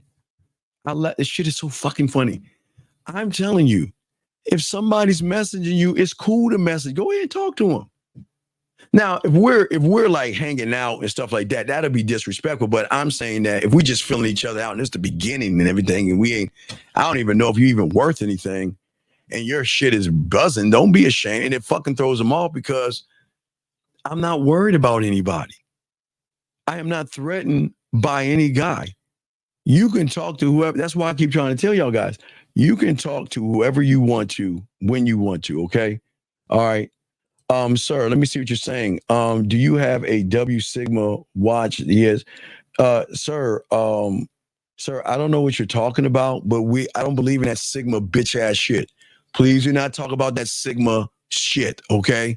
All that Sigma shit that y'all fucking losers believe in, please do not bring that here, dog. Nobody gives a fuck about you Sigmas and all that shit, that stoic shit that they tell you goofy ass motherfuckers, man. We teach game over here, man. We don't teach none of that stoic and all that bullshit that y'all motherfuckers believe in. But anyway, as I was saying before, gentlemen. Oh, wait a second. Hold on. Let me see here. I only understand what Steve mean. I stopped giving a fuck and put myself first. Well, that's what I'm saying. No, don't thank me. This is not about me. You don't need, sir. I appreciate what you're saying, but I keep trying to tell you, this is not about me. This is about me trying to show you that as long as you start to believe in yourself, your life can change. You don't have to thank me. I didn't do anything. I'm just putting the weapons on the table. But I appreciate what you're saying. But no, this is not about me. And I appreciate that, dog. I appreciate that. But as I was saying, let me see here, guys. I want to make sure, okay? So what I'm saying to for all you guys out here, wait a second. I don't know what he's saying. Okay, I don't know what the fuck he's saying. Okay. No. Well, row. Time out. Sex is not off the table, Rogue. It's just that I'm giving you the opportunity to show you why you should get on my dick. So I didn't say sex is off the table, Rogue. It's just that I don't need to run behind something you will really want to give me because you want to fuck with me. That's what I'm saying, Rogue. Listen, I've never said sex wasn't off the table, Rogue. It's just that when you are one of one, you ain't think we don't run behind pussy, Rogue. We believe in ourselves. We believe in our dick. We believe in our mouthpiece. And we believe that when you get around a real one, you're going to want to fuck with us just like it is in nature, how the women want to fuck the alphas in nature. It's going to be something that's going to trigger in you that says, you know what? I don't want to fuck them. I got to fuck them. I can't help it. There's something that's pulling me outside of my your thoughts, your conscious and subconscious, where your emotions saying, you know what? I gotta fuck him. I gotta suck his dick. And what I'm saying to you, Rogue, I'm not saying sex is off the table. I'm saying that the influence I'm gonna have is gonna make you want to get on this dick without me making it about sex. I'm not making it about sex, Rogue, but I'm gonna tell you this. The influence of a dominant man is gonna make you want to fuck with me that way. That's what I'm saying. So it's not what you're saying is right or wrong. I'm just saying what I'm trying to teach these young men out here, this game right here. I'm saying that at the end of the day, that I'm not running behind no pussy, and nor should you guys. Y'all, no man listen to me right now, should be running behind pussy. And when you start to have this dominant mentality and everything by proving yourself to yourself and claim your authenticity, then you're going to change the game up because you're going to draw her in magnetic. There's going to be something in that woman that says, you know what, man, I know I shouldn't fuck him, but shit, man, I got to suck that dick. I got to do something tonight because the way I feel about him, the way he's moving is moving me. And he hasn't even asked for any pussy, but yet, and what I mean, let me explain what I mean. Let me explain what I mean, Rogue, for a lot of you guys out here. Let me explain what I mean. Gentlemen, when you have game, guys, guess who's the first one's going to start flirting with you? Them. Well, I'm going to tell you, they'll start telling you how cute you are. They'll start talking about if you have pretty eyes, they'll tell you about your pretty eyes. If you have a dimple, they'll tell you about your dimple. They'll tell you about your smile. They'll tell you about your cologne. They'll tell you about how you dress. They'll start flirting first when they're fucking feeling you. And not one time do you have to say, damn, you so sexy. I like this and I like that. They flirt first, just like they will give the pussy up first without you having to do it. Now, gentlemen, See, if you're making it about pussy, Rogue, and she knows without a shadow of a doubt you're doing all this shit to get some pussy on the back end, then of course she's not going to go on a second date with you, or she's not going to make the date at her place because she doesn't want to give you the idea that you are close to getting that pussy when you are far away from getting it. So what a woman is going to do is she's going to say, you know what? She's going to say, Rogue, you know what? That's not a good idea. I need to get to know you better, and let's get into another environment. When a woman wants to put you in an environment that's outside, that's telling you she's not comfortable with you, gentlemen. All right? You see what I'm saying? So what I'm saying is that a woman is going to recognize someone that seeks validation versus a man that doesn't seek validation, gentlemen. And that kind of thing in that mindset, gentlemen, is captivating to a woman. Because even though the woman in her world is not secure, and I will tell you guys, women have value, they're allowed to value themselves, but they have insecurities. They may feel good today, and this is the beauty of a woman. They have ups and downs. They feel good today. They feel bad, or they get a little bump or something, or they gain a little bit of weight or something. They're very, very insecure in several things, right? And that doesn't make them bad people. It's just what women are. But what I'm saying is when someone that has those insecurities run into someone who's secure in himself, it changes up the game because she's not used to a secure, dominant man. She's used to an insecure young man that doesn't believe in himself, that believes in anxieties and things like that. So when you are moving in this game, okay, and you see yourself, gentlemen, as your own competition, man, the inspiration and the challenge that you have, guys, what happens if you could live in a world with no fear? What happens if you could live in a world with no anxiety and no worry and nothing like that? And all you're doing all day is challenging yourself to just be better for yourself. That's what makes women draw into you, because they can't understand what they don't know. You know what they know? They know a male that has fear. They know a male that's depressed, a male that's worried, that's creepy, that's thirsty, that's needy, that's desperate, and a guy that would do anything that's harmful, and all those things. They know all those things, but they don't know a person that knows himself, okay? Does that make any sense? That's what I'm trying to say to all you guys. If you got a question, please ask. Ricky, what are you talking about? There's guilt. What are you talking about? What is he's saying? He's not saying anything wrong. What are you talking about, sir? I don't understand what you mean. Why are you saying what is wrong? Your competition should always be the man in the fucking mirror. But the problem is, young man, I'm going to tell you what you're doing, Ricky. And I say this to all you guys. Your greatest problem is you're too busy looking out of the window versus the mirror.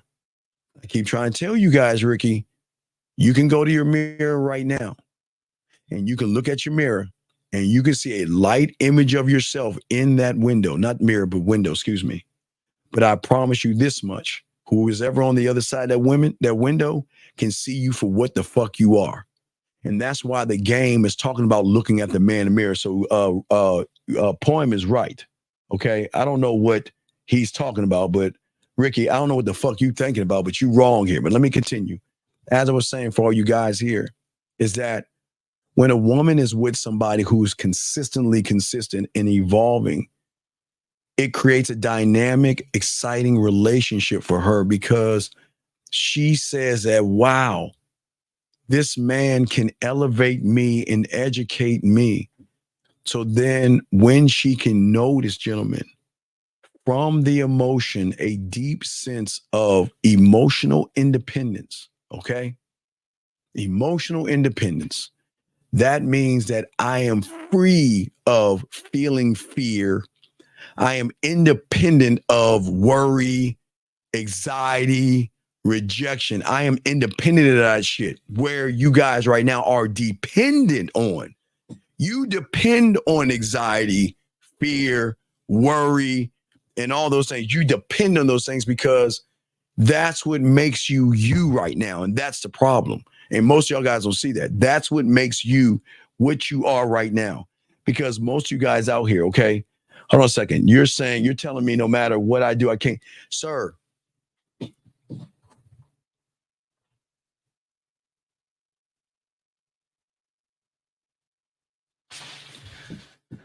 Nicholas, how old are you?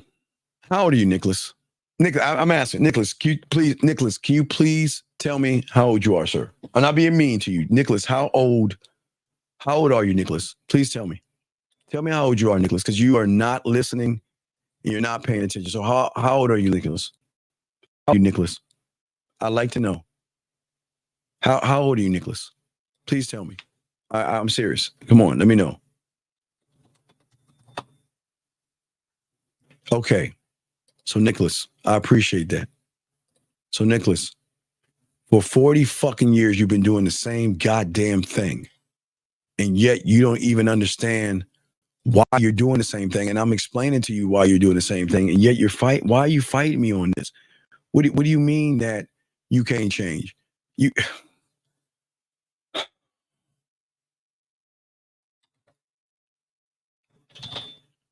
Nicholas, you can't change right now, Nicholas, by what you're thinking. Okay, Nicholas, listen to me. Listen to me, Nicholas. Nicholas, I'm gonna try to help you. Okay, Nicholas, listen to me. All right. I'm gonna help you and help everybody at the same time. So let me help Nicholas here because he's 40 years old and he doesn't understand this. So Nicholas, I'm gonna slow it down and I'm gonna break it down. And this is not disrespectful to you. I'm just gonna slow it down and break it down for you so you'll have understanding of it. Okay. I really want you to understand this. Okay. So right now, Nicholas, for 40 years, okay, every thought that you have conjured up in your mind to put you where you are at right now are all perceptions, sir, built on memories of pleasure and pain. For you, it's pain. And these memories that you have is how you have interpreted and emotionalized these fucking experiences. So what you have done is you have made these things into facts or truths, and they are not true. And what you have done is you have attached yourself emotionally to those anxieties that you have, sir. And that's the problem that you're trying to say. So basically, for 40 years, Nicholas, you have built a reality on assumptions of what you think about yourself, what you think about women, and what you think about the world. And all these theories and ideas and explanations that you have, sir, are fucking lies. They are chains and anchors that are locking you down, that are only helping you have more understanding of why you can't get out of those things, dude. Because all of your lies or your false beliefs are foundations of your weak expectation, because you expect to get pussy, or you think you deserve pussy, or you think you deserve women, sir.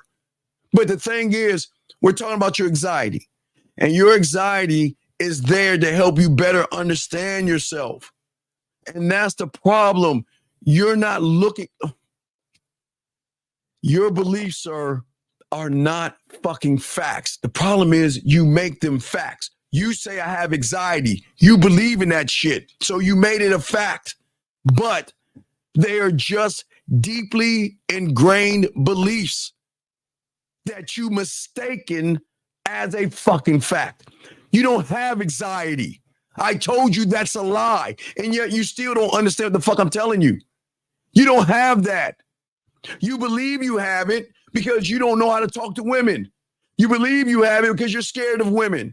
You believe you have it because you don't know how to talk to women in a smooth way. You believe you have it because you don't know what to do, say, or anything. So you created a fucking fact. But your beliefs, young man, are nothing more than conclusions that you have created based off of 40 fucking years. And then you have the nerve to ask me, well, I can't. No, you can't, motherfucker, from where you're at. In your fucked up reality, you'll never change. No matter how many books you read, no matter affirmations, motivations, therapy, you will not change at all. Because the joke is you are the joke because you think you can change from where you're at and you can't, young man. That's why I'm saying you can't do it, because you ain't trying to learn the game. Because your anxiety served you. You know how it served you? It allowed you to not face what you feared. Instead of walking up to that woman and believe in your fucking self, Nicholas, and let your nuts drop and go talk to that fucking woman and let her have it happen, you know what you did? You came up with all these excuses. Oh, man, you know what? Now's not the time. Oh, it's cold outside. You know what? I got to get to work and all this other shit. So you ran from pussy. You ran from fear. But so you didn't want to handle that shit. You wanted to call it anxiety. Motherfucker, you don't have anxiety. It's a lie. You think you have it. You don't. So how can you ask me, you mean to tell me I can't get rid of it? Motherfucker, how can you get rid of something that's, where it's not there? I mean, come on. Can you get rid of Santa Claus? You might as well say Santa Claus or Easter Bunny or elves or unicorns or some shit like that. That's how fucked up anxiety is. It's not fucking real.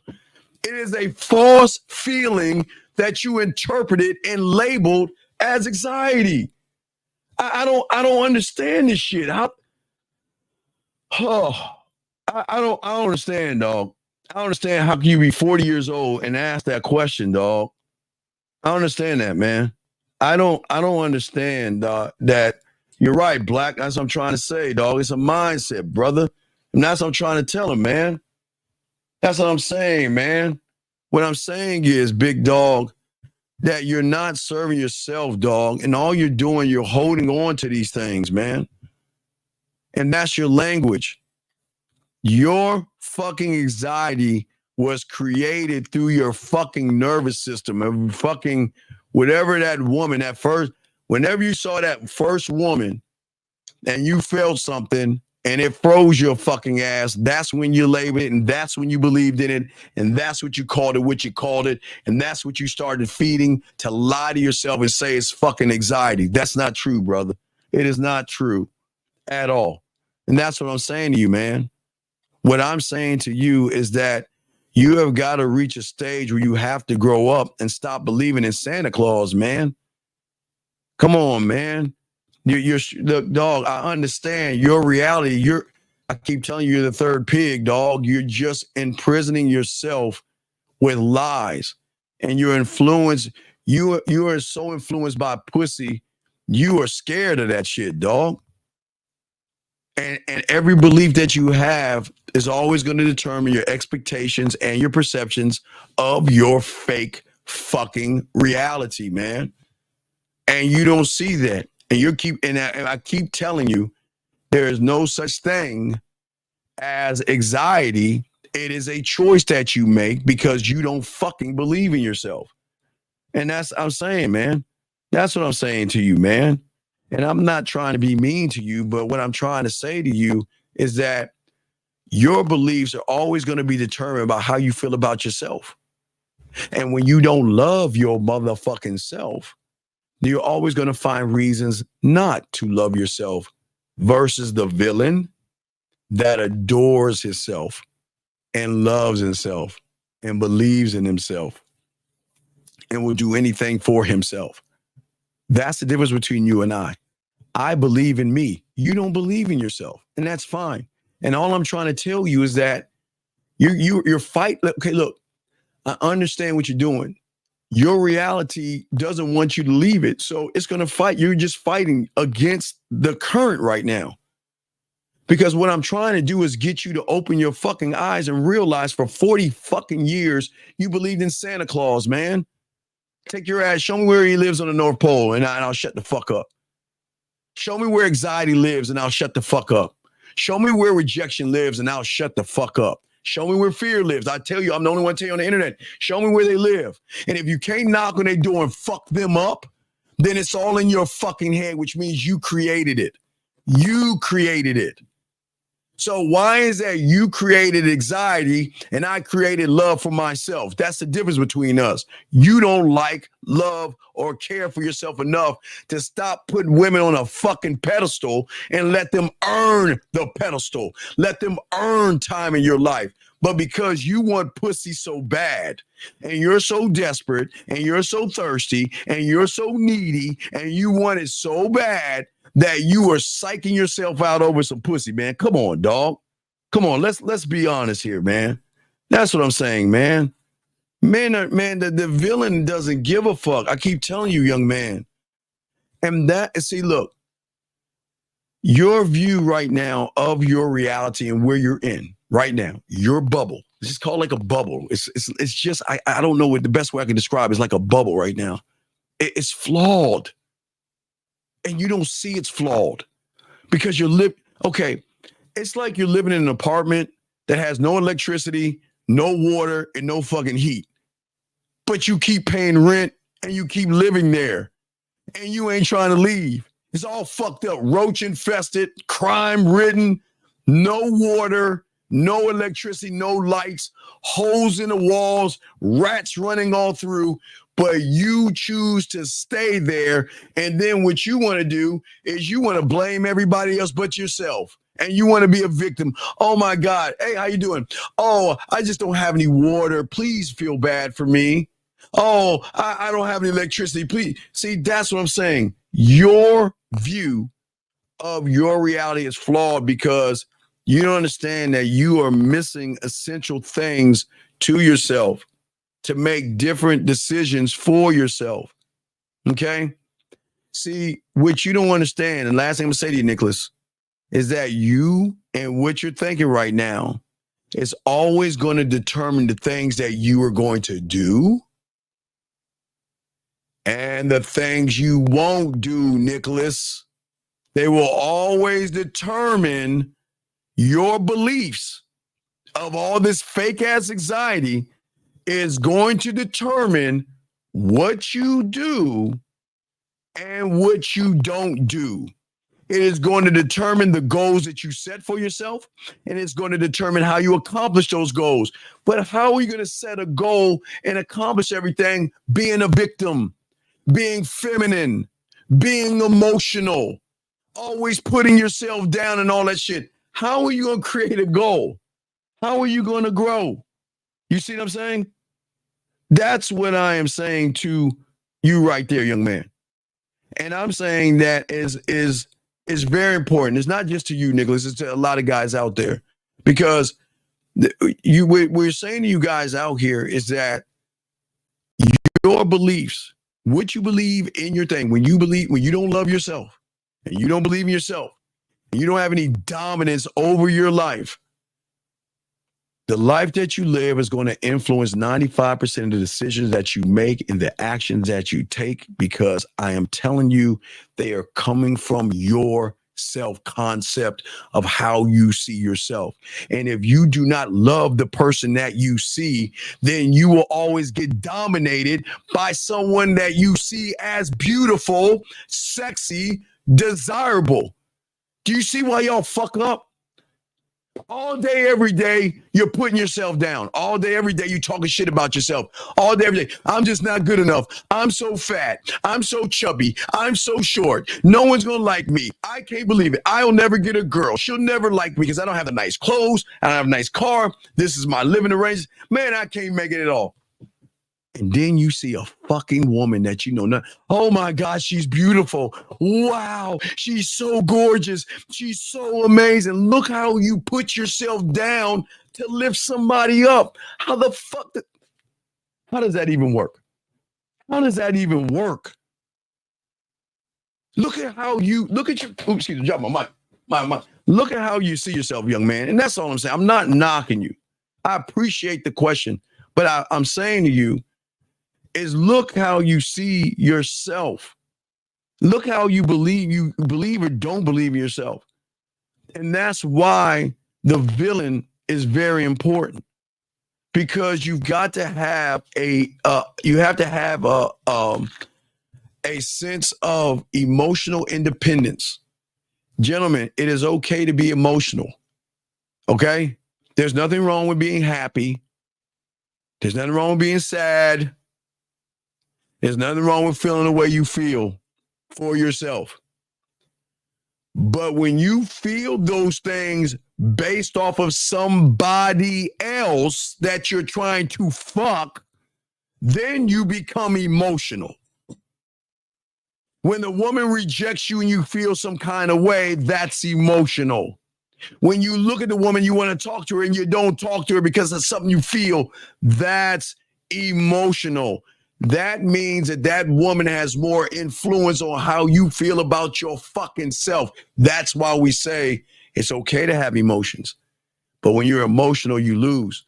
And that's why we're talking about, guys, out here, we're talking about emotional independence. And that is what appeals to women. Because women with emotional perfect pitch, gentlemen, because we're the only ones that talk about, there's nobody on the internet that talks about that level of the game, emotional perfect pitch. And here's the thing, when emotional perfect pitch cannot recognize that you don't rely on her to have a sense of self-worth, then it changes the whole game. If she can't recognize that he doesn't need me to validate him. He doesn't need me to make him feel good. He doesn't need me to make his day. Who the fuck is he? That's what I'm saying. That's the connection. Okay. Let me grab this question right here, sir. Let me grab this question right here. Hold on a second. Let's see here. He says, a woman just messaged me saying her boyfriend just broke up with her and blocked her on everything and wishes I was there to give her a hug. Would you say or leave her alone? Sir, I need you to call in because I need to know more. I need you to call in. I don't understand. See, the problem is, all right, let me tell you the game she's running on you. All right. You, my friend, have become her bitch, her bottom bitch, and you become her hey best friend. Why is she talking to you about these things? But more or less, how is it you don't know what to do? See what I'm saying right there, guys? You don't know what to do. You have no idea what to say and what to do. So that means you have been her fucking shoulder to cry on. You've been her little fucking pillow to talk about all of her fucking information. And you don't know what to do. And I'm not knocking you. I appreciate the question, young man. But listen what you're saying. They broke up. He blocked her. And she wishes I was there to give her a hug. And you don't know what to do? You don't know what to do. Wait, wait. Do I need my glasses? Do I need to put on some glasses to read what the fuck she's saying? She's saying to you, nigga, come over to my place. But you're saying you don't know what to do. Wait a second. Wait.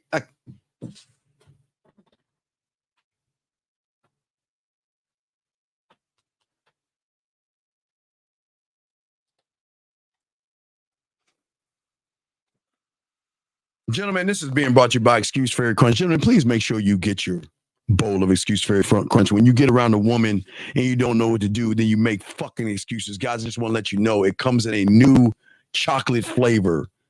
Make sure you get your bowl of Excuse Fairy Crunch.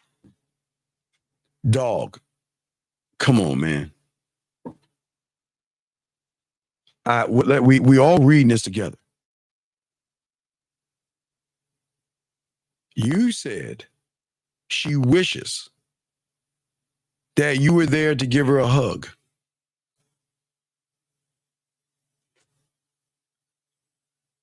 But she didn't wish you to come over and give her any dick.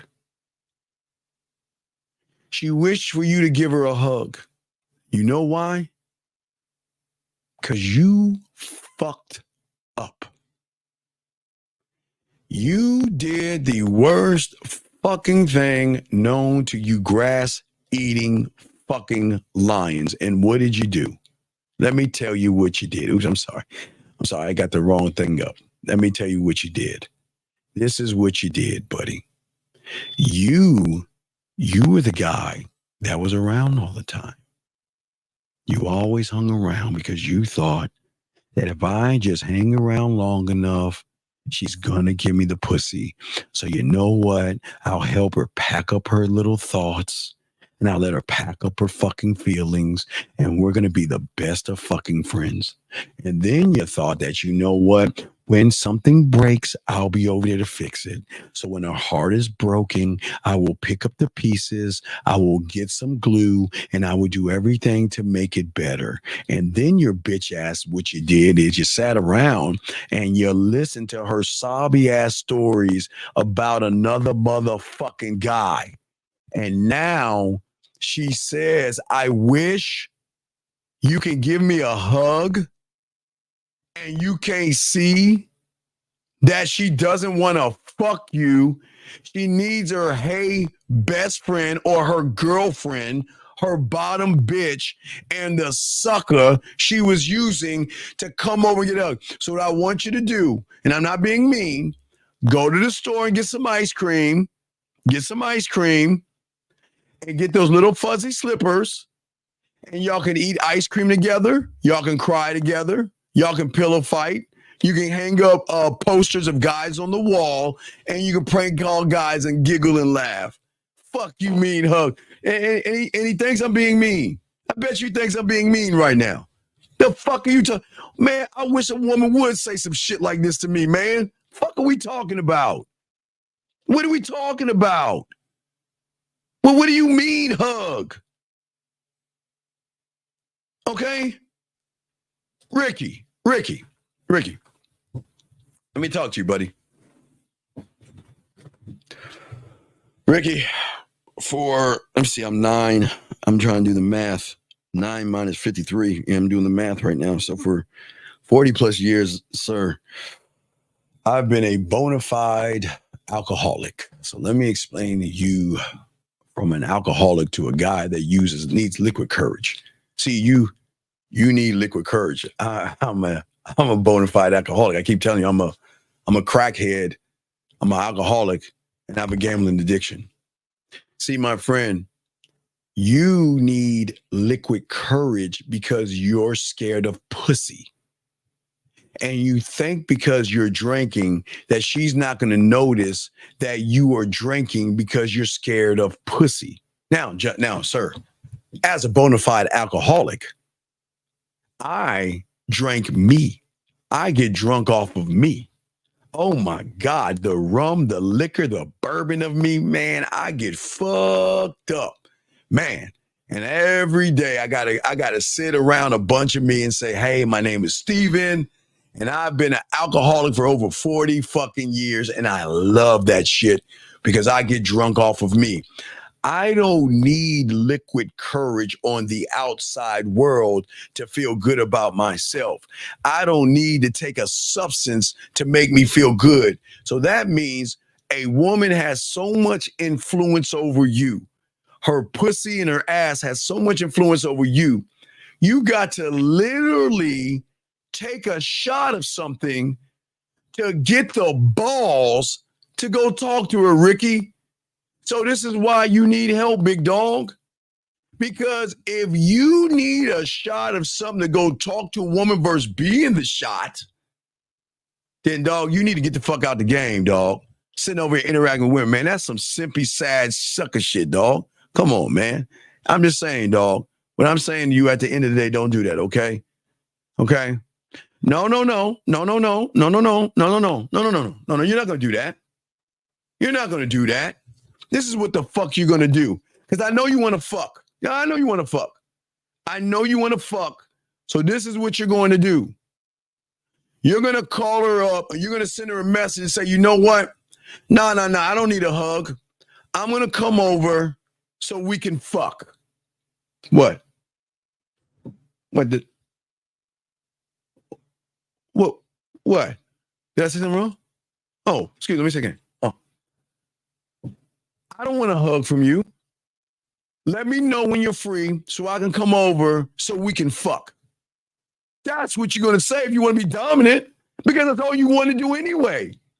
Why not just be honest? I don't understand what's wrong with asking for what you want. All this time, pacified.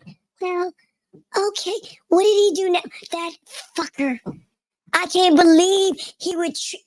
Girl, you're so beautiful. You don't need him in your life. But it's okay. We can talk. I believe in you. I can't stand. What did that asshole do today? That fucker. Knowing all you want to do is fuck. So why don't you put on your big boy pants and ask for what you wanted for all this time? All you want to do is fuck. Get it out the way. I don't want a hug. Let me know when I come over so we can fuck. That's it.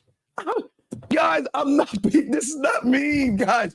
Gentlemen, if all you want to do is fuck, ask for what you want. That's all I'm saying. There's nothing wrong with that. There is nothing wrong with that. Ask for what you want. I'm not saying you're going to get it, but dog, why would you sit with your dick hard as fuck playing around with some pussy?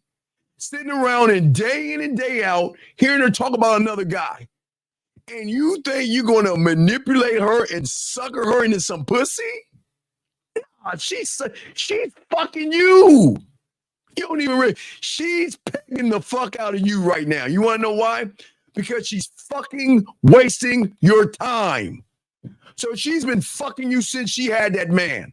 So now, why don't you just ask for what you want and get it out of the way? You can't get mad at her. You want to know what? The best way to get over him is, why don't you come to my place, wear something sexy so I can fuck you and get him off your mind. Go ahead, say, don't, hey, say, y'all think I'm playing. Guys, y'all thinking, see, I know y'all say, but Steve, you always say don't try to fuck, but he wants to fuck. He's been wanting to fuck her since she had a man. So come on, just ask what you want, dog. That's what I'm saying. Ask for what you want.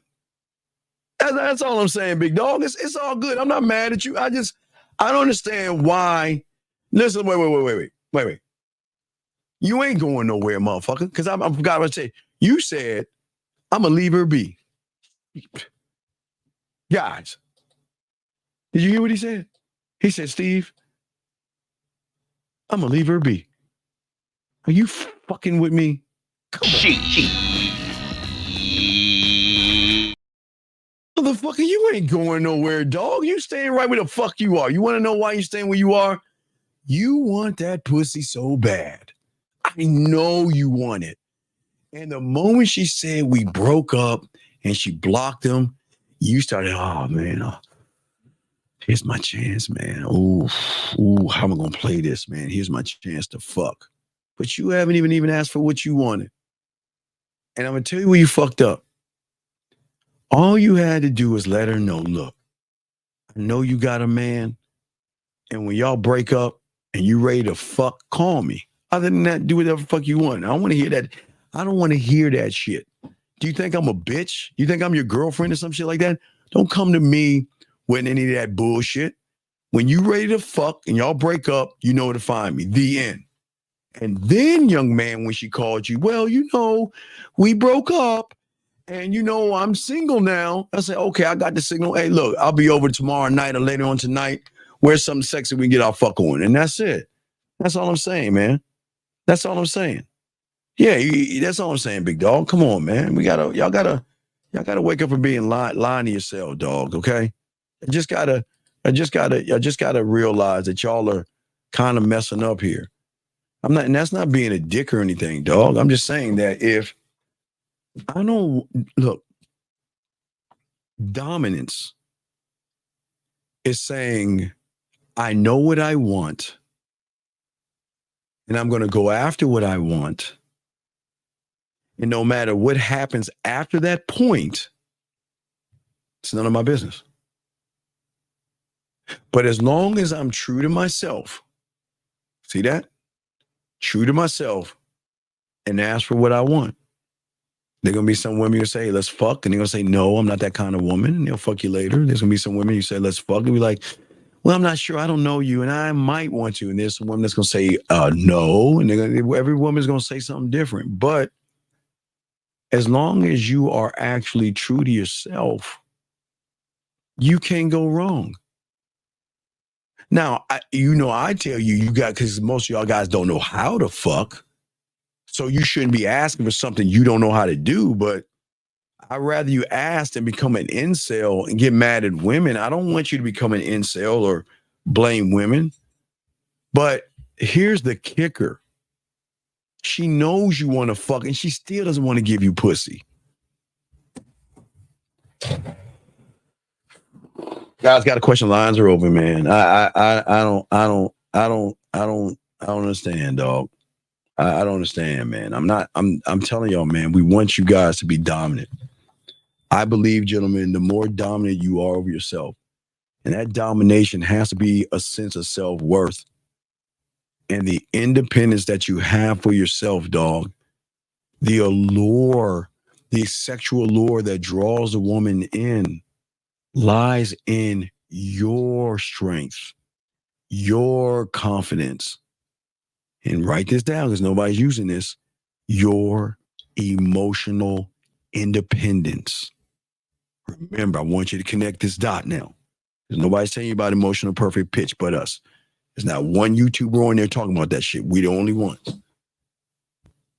The way to bypass emotional perfect pitch is to have emotional independence. If you have some kind of a feeling that she can detect, then she's in control. But when you are a dominating man, you are emotionally independent of your feelings. Remember I told you, well, let me explain it again so y'all guys can connect the dots because some of this sometimes is going over your head. You are allowed to feel happy. You're allowed to feel sad. You're allowed to cry. You're allowed to do whatever the fuck you want to do. It's okay. But when your reality comes in contact with another person's reality and you start to feel things based off of that other person, that's when you're fucking emotional. Fear, anxiety, worry, all these fucking feminine traits. That's why, because you're saying that you are so much better than me that you can move me in a way to make me feel things that I don't feel when I'm by myself. Listen what I'm saying, man. Let me get to the game question right here. Good question, game. Hold on one second. Let me get this question right here. He said, what's up, Steve? Can you go more in depth about unlearning and relearning things about yourself? Yes, I can do that, sir. That, my friend, excuse me, clear my throat. That, my friend, is what I call an awesome question. Very good question. So the thing is, as I was saying before, if we look at your world and your reality, your world and your reality is based off of a concept. Okay, so that's like, okay, so basically what you did is you took your mental construction worker and you built this reality based off of your personal experiences. Okay, and that's not the problem. There's nothing wrong with basing your reality off of your thoughts and your experiences and how you label yourself. There's nothing wrong with that. But let me tell you where everything went wrong. Everything went wrong when you allowed a woman to come into this reality and dictate how you think and how you move. See, once a woman came in and you stopped loving yourself and you started loving her ass and titties more than you loved your dick, then all of a sudden you then started to feel things that's not real, but you had to label them because you started to feel uneasy. So that's fear. I feel this way. My hands are sweating. That might be anxiety. Oh, my head's sweating. I might be worrying right here. I don't know whatever it is. You started labeling all these things that were fucking lies because of the influence of a woman. But you didn't influence yourself. But in order to be a student of the game, you must be able to empty your cup and learn. Remember, you're drinking poison right now. Right now, all you're doing is drinking poison called self-hate. I'm not good enough.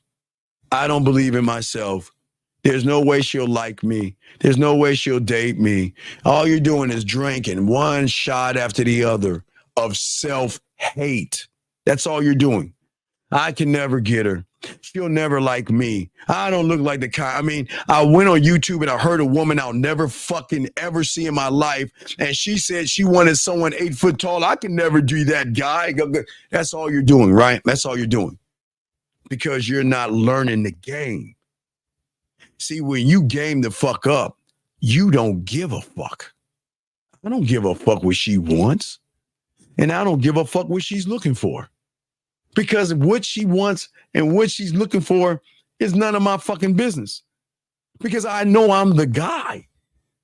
I'm just going to show her and give her the chance to see that I'm the guy. Do you see that mentality versus the one where you're drinking all the poison? That's where everything is going wrong, okay? This guy right here says, so is being unemotional part of functioning from your core? Yes. Yeah. Okay. Your square, your core, your board of directors operate like a straight up computer or a calculator. That's the best way I can describe it. You have a thought, you have an action, the end. You have a thought, you have an action, the end. There is no fucking feeling. There's no emotion. There's nothing because you are dominating your own mindset. You cannot move. I keep telling you, you have to put your emotions in your pocket. You cannot move as a man feeling things for someone else. Gentlemen, if you are going to feel something, it should be for your fucking self. If you're going to love somebody, you should be loving you. If you're going to call somebody sexy, it should be the motherfucker in the mirror. Damn, you a sexy motherfucker. Damn, you look good today. Man, damn, man. I know these women can't. There's nothing wrong with that. But when you place a woman above you, you're saying, I'm not good enough. And she's better than me. And that's why most of you guys are losing, okay? Okay? And I'm saying for all you guys out here, this is why the game is so important, gentlemen. The game is so important because your strength is going to change everything. See, the mindset I'm trying to tell you guys, man, come on, Colts. Fuck, man. The mindset I'm trying to tell you is going to signal a profound thought process that she's going to see, okay? And when a man is actually, gentlemen, deeply in tune with his own strengths, his own he understands his weaknesses, he understands his desires, he understands himself, he creates a foundation of this, ready, guys? Authenticity.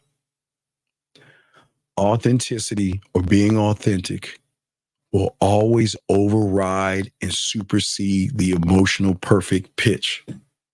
Because authenticity doesn't have emotions. What it has emotional independence is connected to authenticity, right? And women are drawn into this because it fosters trust and it fosters safety. It doesn't foster sexual trust yet. To get to sexual trust, one must trust you first. And one must feel some kind of way to flirt with you, and one must then establish emotional trust. So as I told you, there are levels to all this. But a man who knows how to actually, gentlemen, communicate to himself clearly, handles everything with composure. You know, offering a woman genuine support, and it's weird. Y'all don't even know what genuine support is. Genuine support is, you know what? God, let me tell you so many times. Okay, so let me tell you what genuine support is. Genuine support is telling a woman, you know what, it's cool. Look, if you want to talk to me about something, it's cool. You know, I'm not trying to fuck, but they feel good about you and they'll come over. I've had several times. You offer them genuine support and they want to come over, then they'll start kissing on you and shit like that. Listen, I don't want to tell you this shit because I know a lot of you guys are gonna use this to manipulate women. So I kind of like to leave some of this shit out because I don't want y'all to use women the wrong way. I actually offer genuine support because I'm never trying to fuck. I'm trying to show her why she should get on my dick, and I will always stand on that. I'm not trying, guys. You never get, gentlemen. I told you. Let me again. My ears itching. I always say from and I always show you guys from your boy. I always told. I mean, people get it. Oh, thank you. Thank you, baby girl. Thank you. You are always on. This is why you get an ass smack. This is why you get a pat on your ass. You know what? This woman every damn day finds the time to come in and bring her ass in there. Girl, you need an ass smack for that, girl. You actually need an ass smack, okay? But anyway, as I was saying before, okay, sir, what the fuck are you talking about? What are you fucking talking about, man?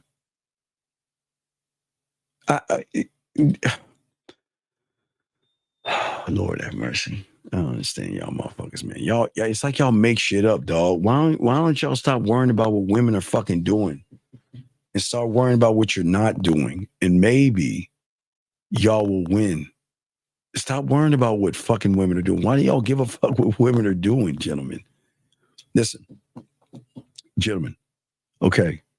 What I'm saying to y'all guys out there, the villain that I'm trying to get y'all to open your eyes to do is that, gentlemen, that when you understand that you can dominate the world around you, the first thing you've got to do is conquer your own mind. That's what all I'm telling you. The greatest battles are not external. They're always within. Excuse me. Tongue twist. They're always within. Okay. And when you live in a world that has whispers in your mind of anxiety, fear, and rejection, all those first things, they're always going to undermine your confidence when you believe in those things. So to achieve the dominance that you want over a woman, we have to achieve the dominance over ourselves by learning how to silence. Listen to what I'm saying. Silence the fear. Silence the fucking non-belief in yourself. You have got to learn how to actually silence those things, because that's when you begin to master yourself.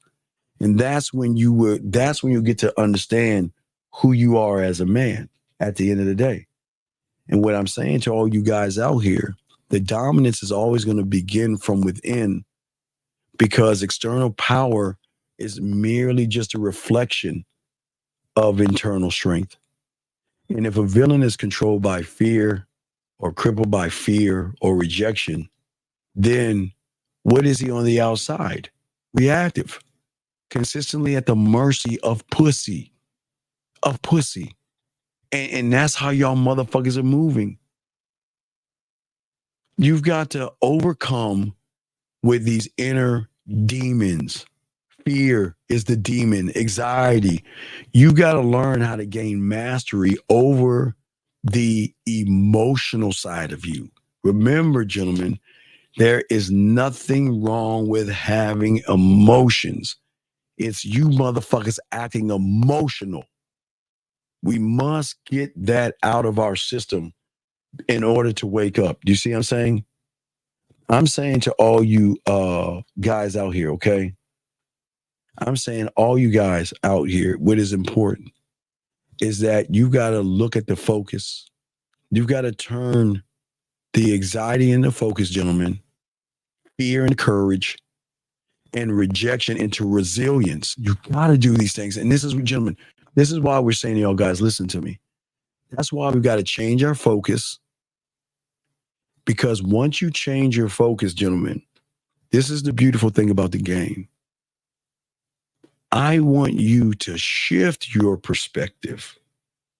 Not because I'm telling you to shift your perspective. I'm saying when you stop focusing on the pussy, focusing on the fear, focusing on her ass and how she looks and what she might do and not do, and then one day just turn around and say, you know what? I love you. I believe in you. And I'm going to do everything I can to connect more to you, to the man in the mirror, and actually believe it. And I'm not saying I'm going to connect to you so we can get some pussy on the side. No, you got to take pussy out of the whole thing, okay? I'm saying to all you guys out here is that when you change your perspective on fear, okay, instead of seeing fear as fear, you're going to see fear as a belief in myself. You're going to start seeing more passion inside of you, more courage inside of you. And when your perspective changes, listen, women, I told you guys, you can always use emotional perfect pitch against a woman. I keep telling y'all don't know about that. You can use that against her. Okay. So if you look at, okay, guys, I want you to draw a U shape. Let me show y'all.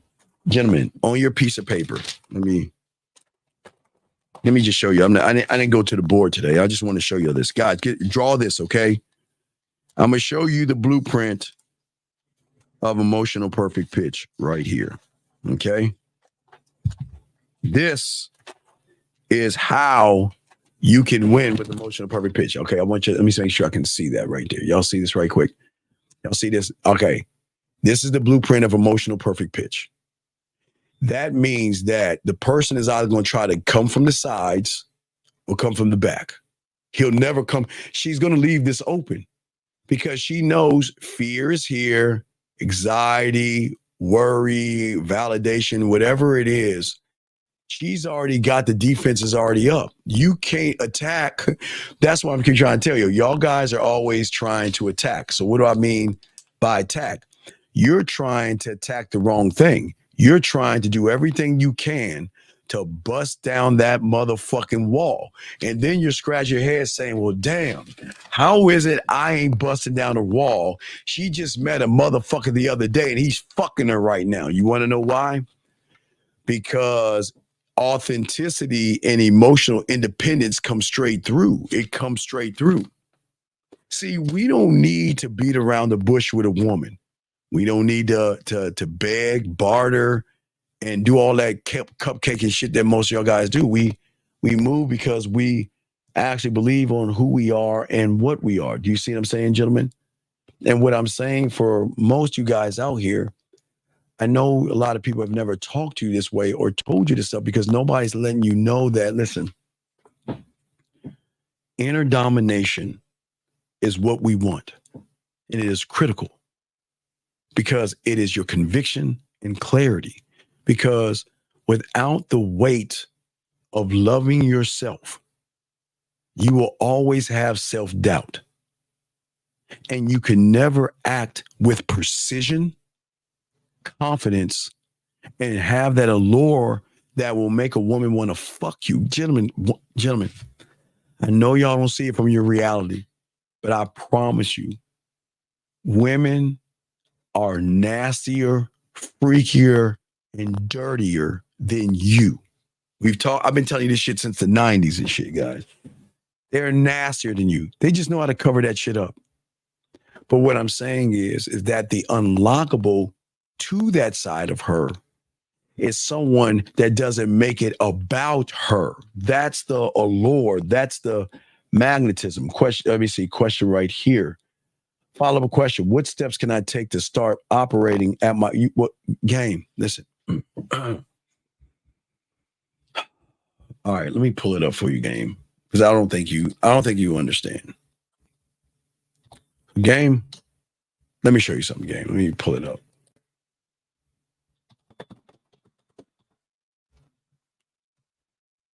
All right, so game, let me break something down to you, game. Okay, so game. In order to be a doctor, not only do you have to go through 4 years of college and earn a bachelor's degree, okay? After that, then you have to then prepare yourself for a thing called medical school, which is going to take time to take. I think it's the MCAT, okay? And then after medical school, sir, you got to do residency training, which is going to take a bunch of years.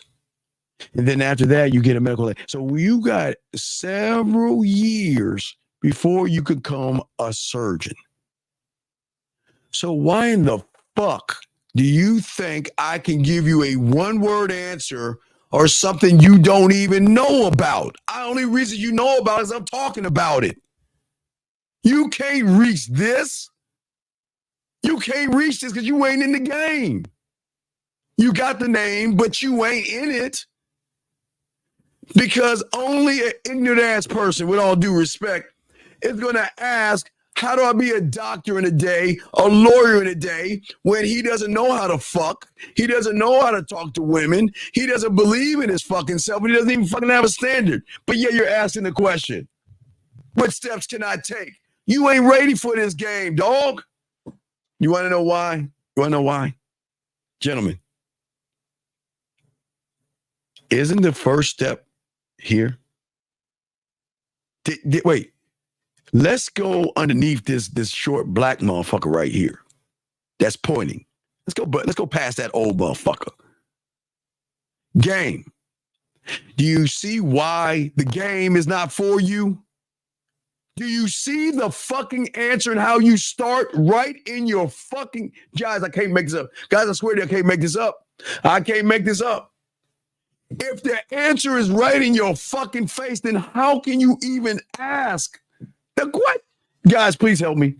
Somebody please help me. Anybody? Diamond? Black Man 903? Please, can somebody explain? Please help me. Can somebody, Black Man, Gil? Anybody? Anybody? How in the fuck can you ask the question when the beginning answer is right in your fucking face? Which, you know what it tells me? Look at this. You don't deserve to be in the game. Because, wait, who said it? I like what you said right there, brother. Hold on, let me pop this in there. Because if you can't see it right in front of your fucking face, then you're not worthy of the information. Shout out to you, young man. Thank you for that comment right there. If the answer is right in your face, because I've already told you to do with the puzzle pieces, but if the answer is right in your face, how can you ask the question when the answer, hey, dog, hey, T, I appreciate that. I appreciate what you said. That does not make any fucking sense. That Black Man, I tried. Hey, Black Man, dog, I'm saying, man. Hey, thank you, Ron P. That's Ron. Guys, that's what I'm saying, dog. It just... the math just isn't math, and I just don't understand. I just don't understand, dog. We put the answer in front of your face, but yet you can't see it. How the fuck can you not see it? It's right in your face. Shout out to you, Transcendent. I appreciate what you said, though. That's an A+. So I'm gonna give you an A+. I do that, okay? No, stop. Wait. Yeah, wait. Oh. It's not about being rated. I get what you're saying, brother. I get what you're saying. Oh, you know I gotta lace you up. Oh, I know you've been in for a while. Oh, I'm gonna lace you up. Oh, listen to me, brother. It's not about that. What is I don't know. What is not, I guess, not connecting is that how can he not see that what we're teaching, nobody is actually talking about, Oak. You see what I'm saying, Oak? Nobody's... What I'm saying, Oak, to you is that nobody's... I always tell you guys out here, and I put this on all you guys. This is very important for all you guys to listen to them. Very important. I always tell all you guys out here, because I know a lot of y'all guys are very skeptical of dating coaches and all that other stuff because of what red pill people have done. I always say to young men is this, and this is very important, that the only way you'll learn someone that's gamed up is if they've got to be able to give you information you've never heard before, and it's not regurgitated. And that is something we constantly do, okay? Something we constantly do. Let me get this question right here. He says, is it a matter of faith in oneself? No, no. Okay, listen, buddy. I don't.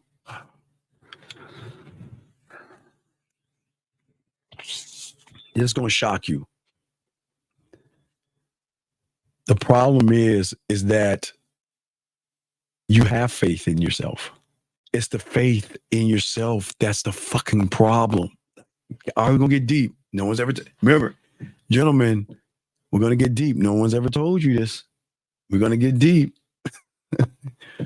All right, let me explain it because this might go over your guys' head. The problem, Go, is the fact that you have faith in yourself. That's the fucking problem. But time out for all my religious aficionados. I'm not making this a religious thing. I'm making it a mindset thing. So I'm not here to have a religious argument. I'm not talking about the faith as far as your religion goes. I'm talking about the faith that you have in yourself. So I want y'all to listen. This is very important because I want to make sure that y'all understand what I'm saying. Okay, so this is not a religious faith that I'm talking about. So this is a great question, sir, but let me explain the question. And hold on, let me see. Let me ask. Okay, I'll get your next question, Arnold. Give me a second, okay? So what I'm saying to all you guys out here, okay? All right, okay? I'm saying to all you guys out here, what is so important. Wait a second.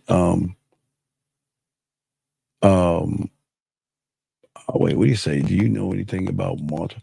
No, sir. Listen, I'm not talking about multiple sclerosis here, but we'll talk about that in a second. But let me finish what I'm saying.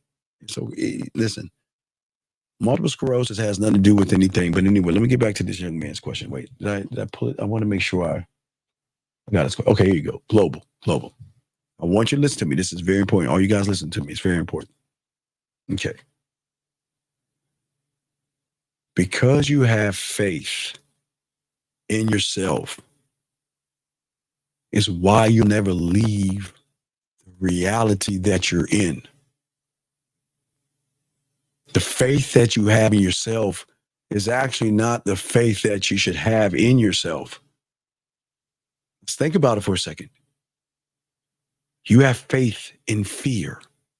You have faith in anxiety. You have faith in validation. You have faith in running away. You have faith in excuses. You have faith. We're going to break this down, dog. We're going to get deep. I told y'all we're going to get deep. Hold on, we ain't done. Told you we're going to get deep. Wait, listen to me. You have faith in not leading by example. You have faith in being passive. You have faith in not having discipline. Listen to what I'm saying. We're going to get deep. I told you we're going to get deep. You have faith, sir, in not being accountable. You have faith in not having a standard. You have faith in not having confidence. Listen to what I'm saying, young man. Your faith is why you're fucking up, because you have faith in not being honest and transparent with women. You have faith in not being bold. You have faith in not being authentic. You have faith in not empowering yourself. Look at that shit. Look at where your faith is. You have faith in not having the ability to inspire yourself. You have faith in not sharing your vision. That's where you have all this faith in. Because you have the faith in your reality, you don't want to change that reality. Because you have faith in that shit. Because you believe in that shit. You have faith in everything holding you the fuck down. And when someone tells you to get rid of that shit, then you get defensive because then you feel like you fucking with my faith. Nah, you're fucking with my faith. Who are you to tell me to get rid of what I believe in? This is what the fuck I'm talking about, young man. That's what I'm trying to tell y'all guys, man. The problem with y'all guys is that your faith and the reality that you're in is the problem why you ain't going anywhere. Because you truly believe in that motherfucker reality and who you are right now. And wait, who the fuck is he? Look at that black motherfucker.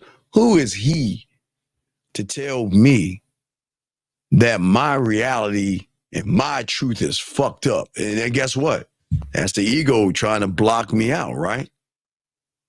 You don't, the mind doesn't want you to understand the truth. He's going to keep creating the false narratives and lies that you stamp faith on. And that is why, young man, that is why your faith is the problem. And I'm not your faith is not the problem. It's what you're putting the faith into is the fucking problem. You're putting this shit into things that are not good for you.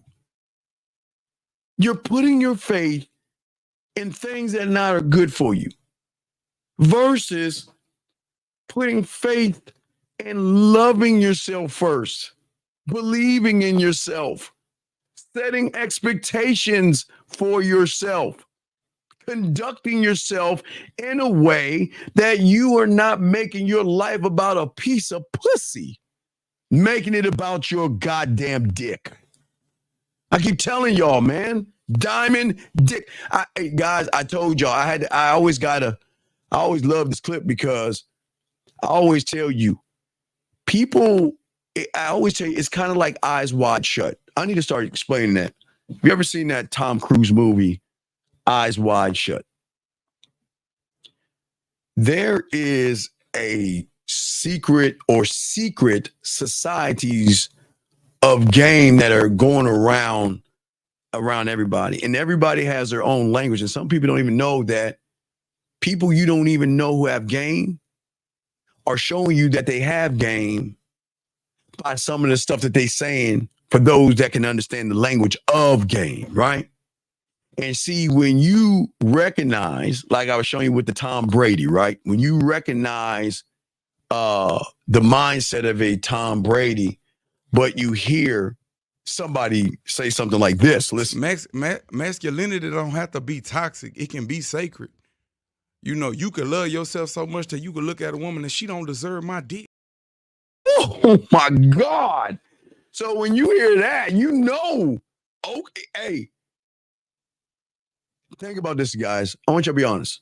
How many people do you actually know on the fucking internet or YouTube telling you about diamond dick, telling you that you were going to offer her your dick? She's got to work to get your dick. She's got to be worth your attention. She's got to be worth your time. She's got to be worth your respect. And she's got to do everything she can to work for your dick.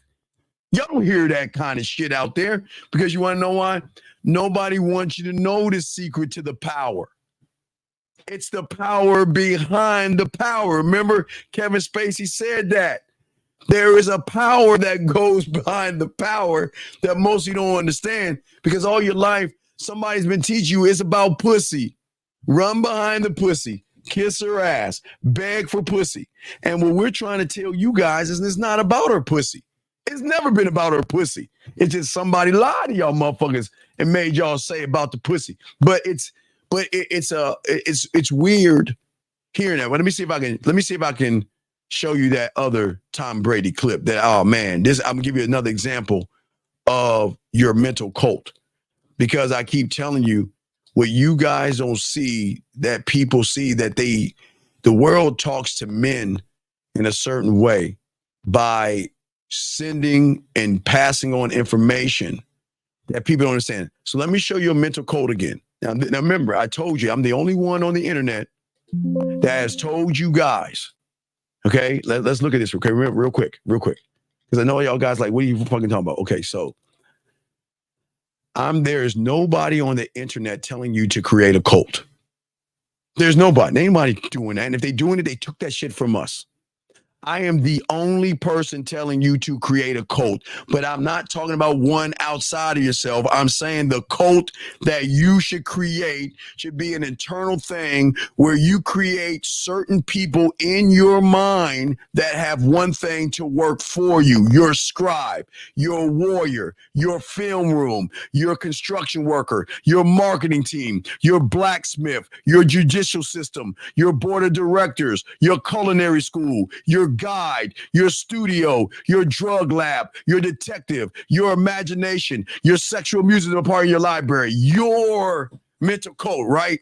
I've been pushing that. Nobody talks about that shit because nobody understands the depths of game from where I got it. Everybody has their own game, but I'm showing you what we know. Now, with that being said, when you see that and then see this commercial, you will understand what a mental cult is by watching this clip right here. I'm going to show you the clip. This is how a mental cult works. Look at this. Don't get it. I mean, Tom Brady. Let me take this down. Hold on, watch this. I'm gonna show you. They did it on. They're bringing in. They're taking, gentlemen. They're taking something that was on the below the surface and just brought it up by showing this. Watch. Listen, I just don't get it. I mean, Tom Brady, the broadcaster, guy's got everything in the world. Why do it? Tommy, why? Yeah, Tommy. The guy who took a couple snaps in JUCO wants answers. Why don't you lay on a beach getting fat on pina coladas? Why not buy a soccer team? Got one. Dude, why would they ask why? What are they even talking about? Kid. Oh, God damn it. Do y'all see the fuck I want to pause? Guys, I'm sorry. You know what? I get excited over this shit because I'm showing you how it works. I'm showing you what it... Look, they're showing you now, but this is what was underground. This was the eyes wide shut. Let me back that up, dog. I gotta back it up, dog. That shit fucks with your boy, dog. Let me just guys, I love this shit, dog. What I'm saying is that in your mind, there should be different yous talking to you. I've got another clip of something else, but let me show you this. They did it before this, but let me back it up and show this, and I'm gonna show you the other clip. Look at this shit. Watch this, guys. Watch this. Watch. Now listen, I just don't get it. I mean, Tom Brady, the broadcaster, guy's got everything in the world. Why do it? Tommy, why? Yeah, Tommy. The guy who took a couple snaps in JUCO wants answers. Why don't you lay on a beach getting fat on pina coladas? Why not buy a soccer team? Got one. Dude, why would they ask why? What are they even talking about? Kid. What they're really asking is, why don't you quit football? They don't understand that you live and breathe for football because you're Tom freaking Brady. And our football journey isn't even close to done. And one day, I'm gonna be the greatest there ever was. Back to work. Oh my God. No, that's the guys, that's the code. That is the code. Now, let me show y'all another clip. I haven't played this in a while. I got to find it. Let me see if I can find it. The board of directors. Give me a second. I'm going to show you the board of directors. I'm going to show you what it looks like when you have a board of directors. Let me take that down. Give me a second, gentlemen. Give me a second. Let me see if I can find that shit. I'm going to show you this. This has been a while. I haven't showed you this one in a long, long time. But I'll show you right now just to tie this in. Let me see if I can find that bitch. Give me a second. Come on, Steven. Where is it at? I gotta go through a few more because it's not there. Hold on, excuse me. Here it is. Y'all ready? Here it is. Gentlemen, they've done it before and y'all missed it. When you have a thought, you must take it to the board. Let me show you this. Here's an example. Watch this. This is deep. Watch this. Okay, listen up. Selling our place, buying this place. Thoughts. Negative me. No. Shouldn't have started with you. Spontaneous me. Already ordering drapes. Paranoid me. Why are you asking me? Antisocial me! Wow, I'm rude. Lazy me? Lazy me!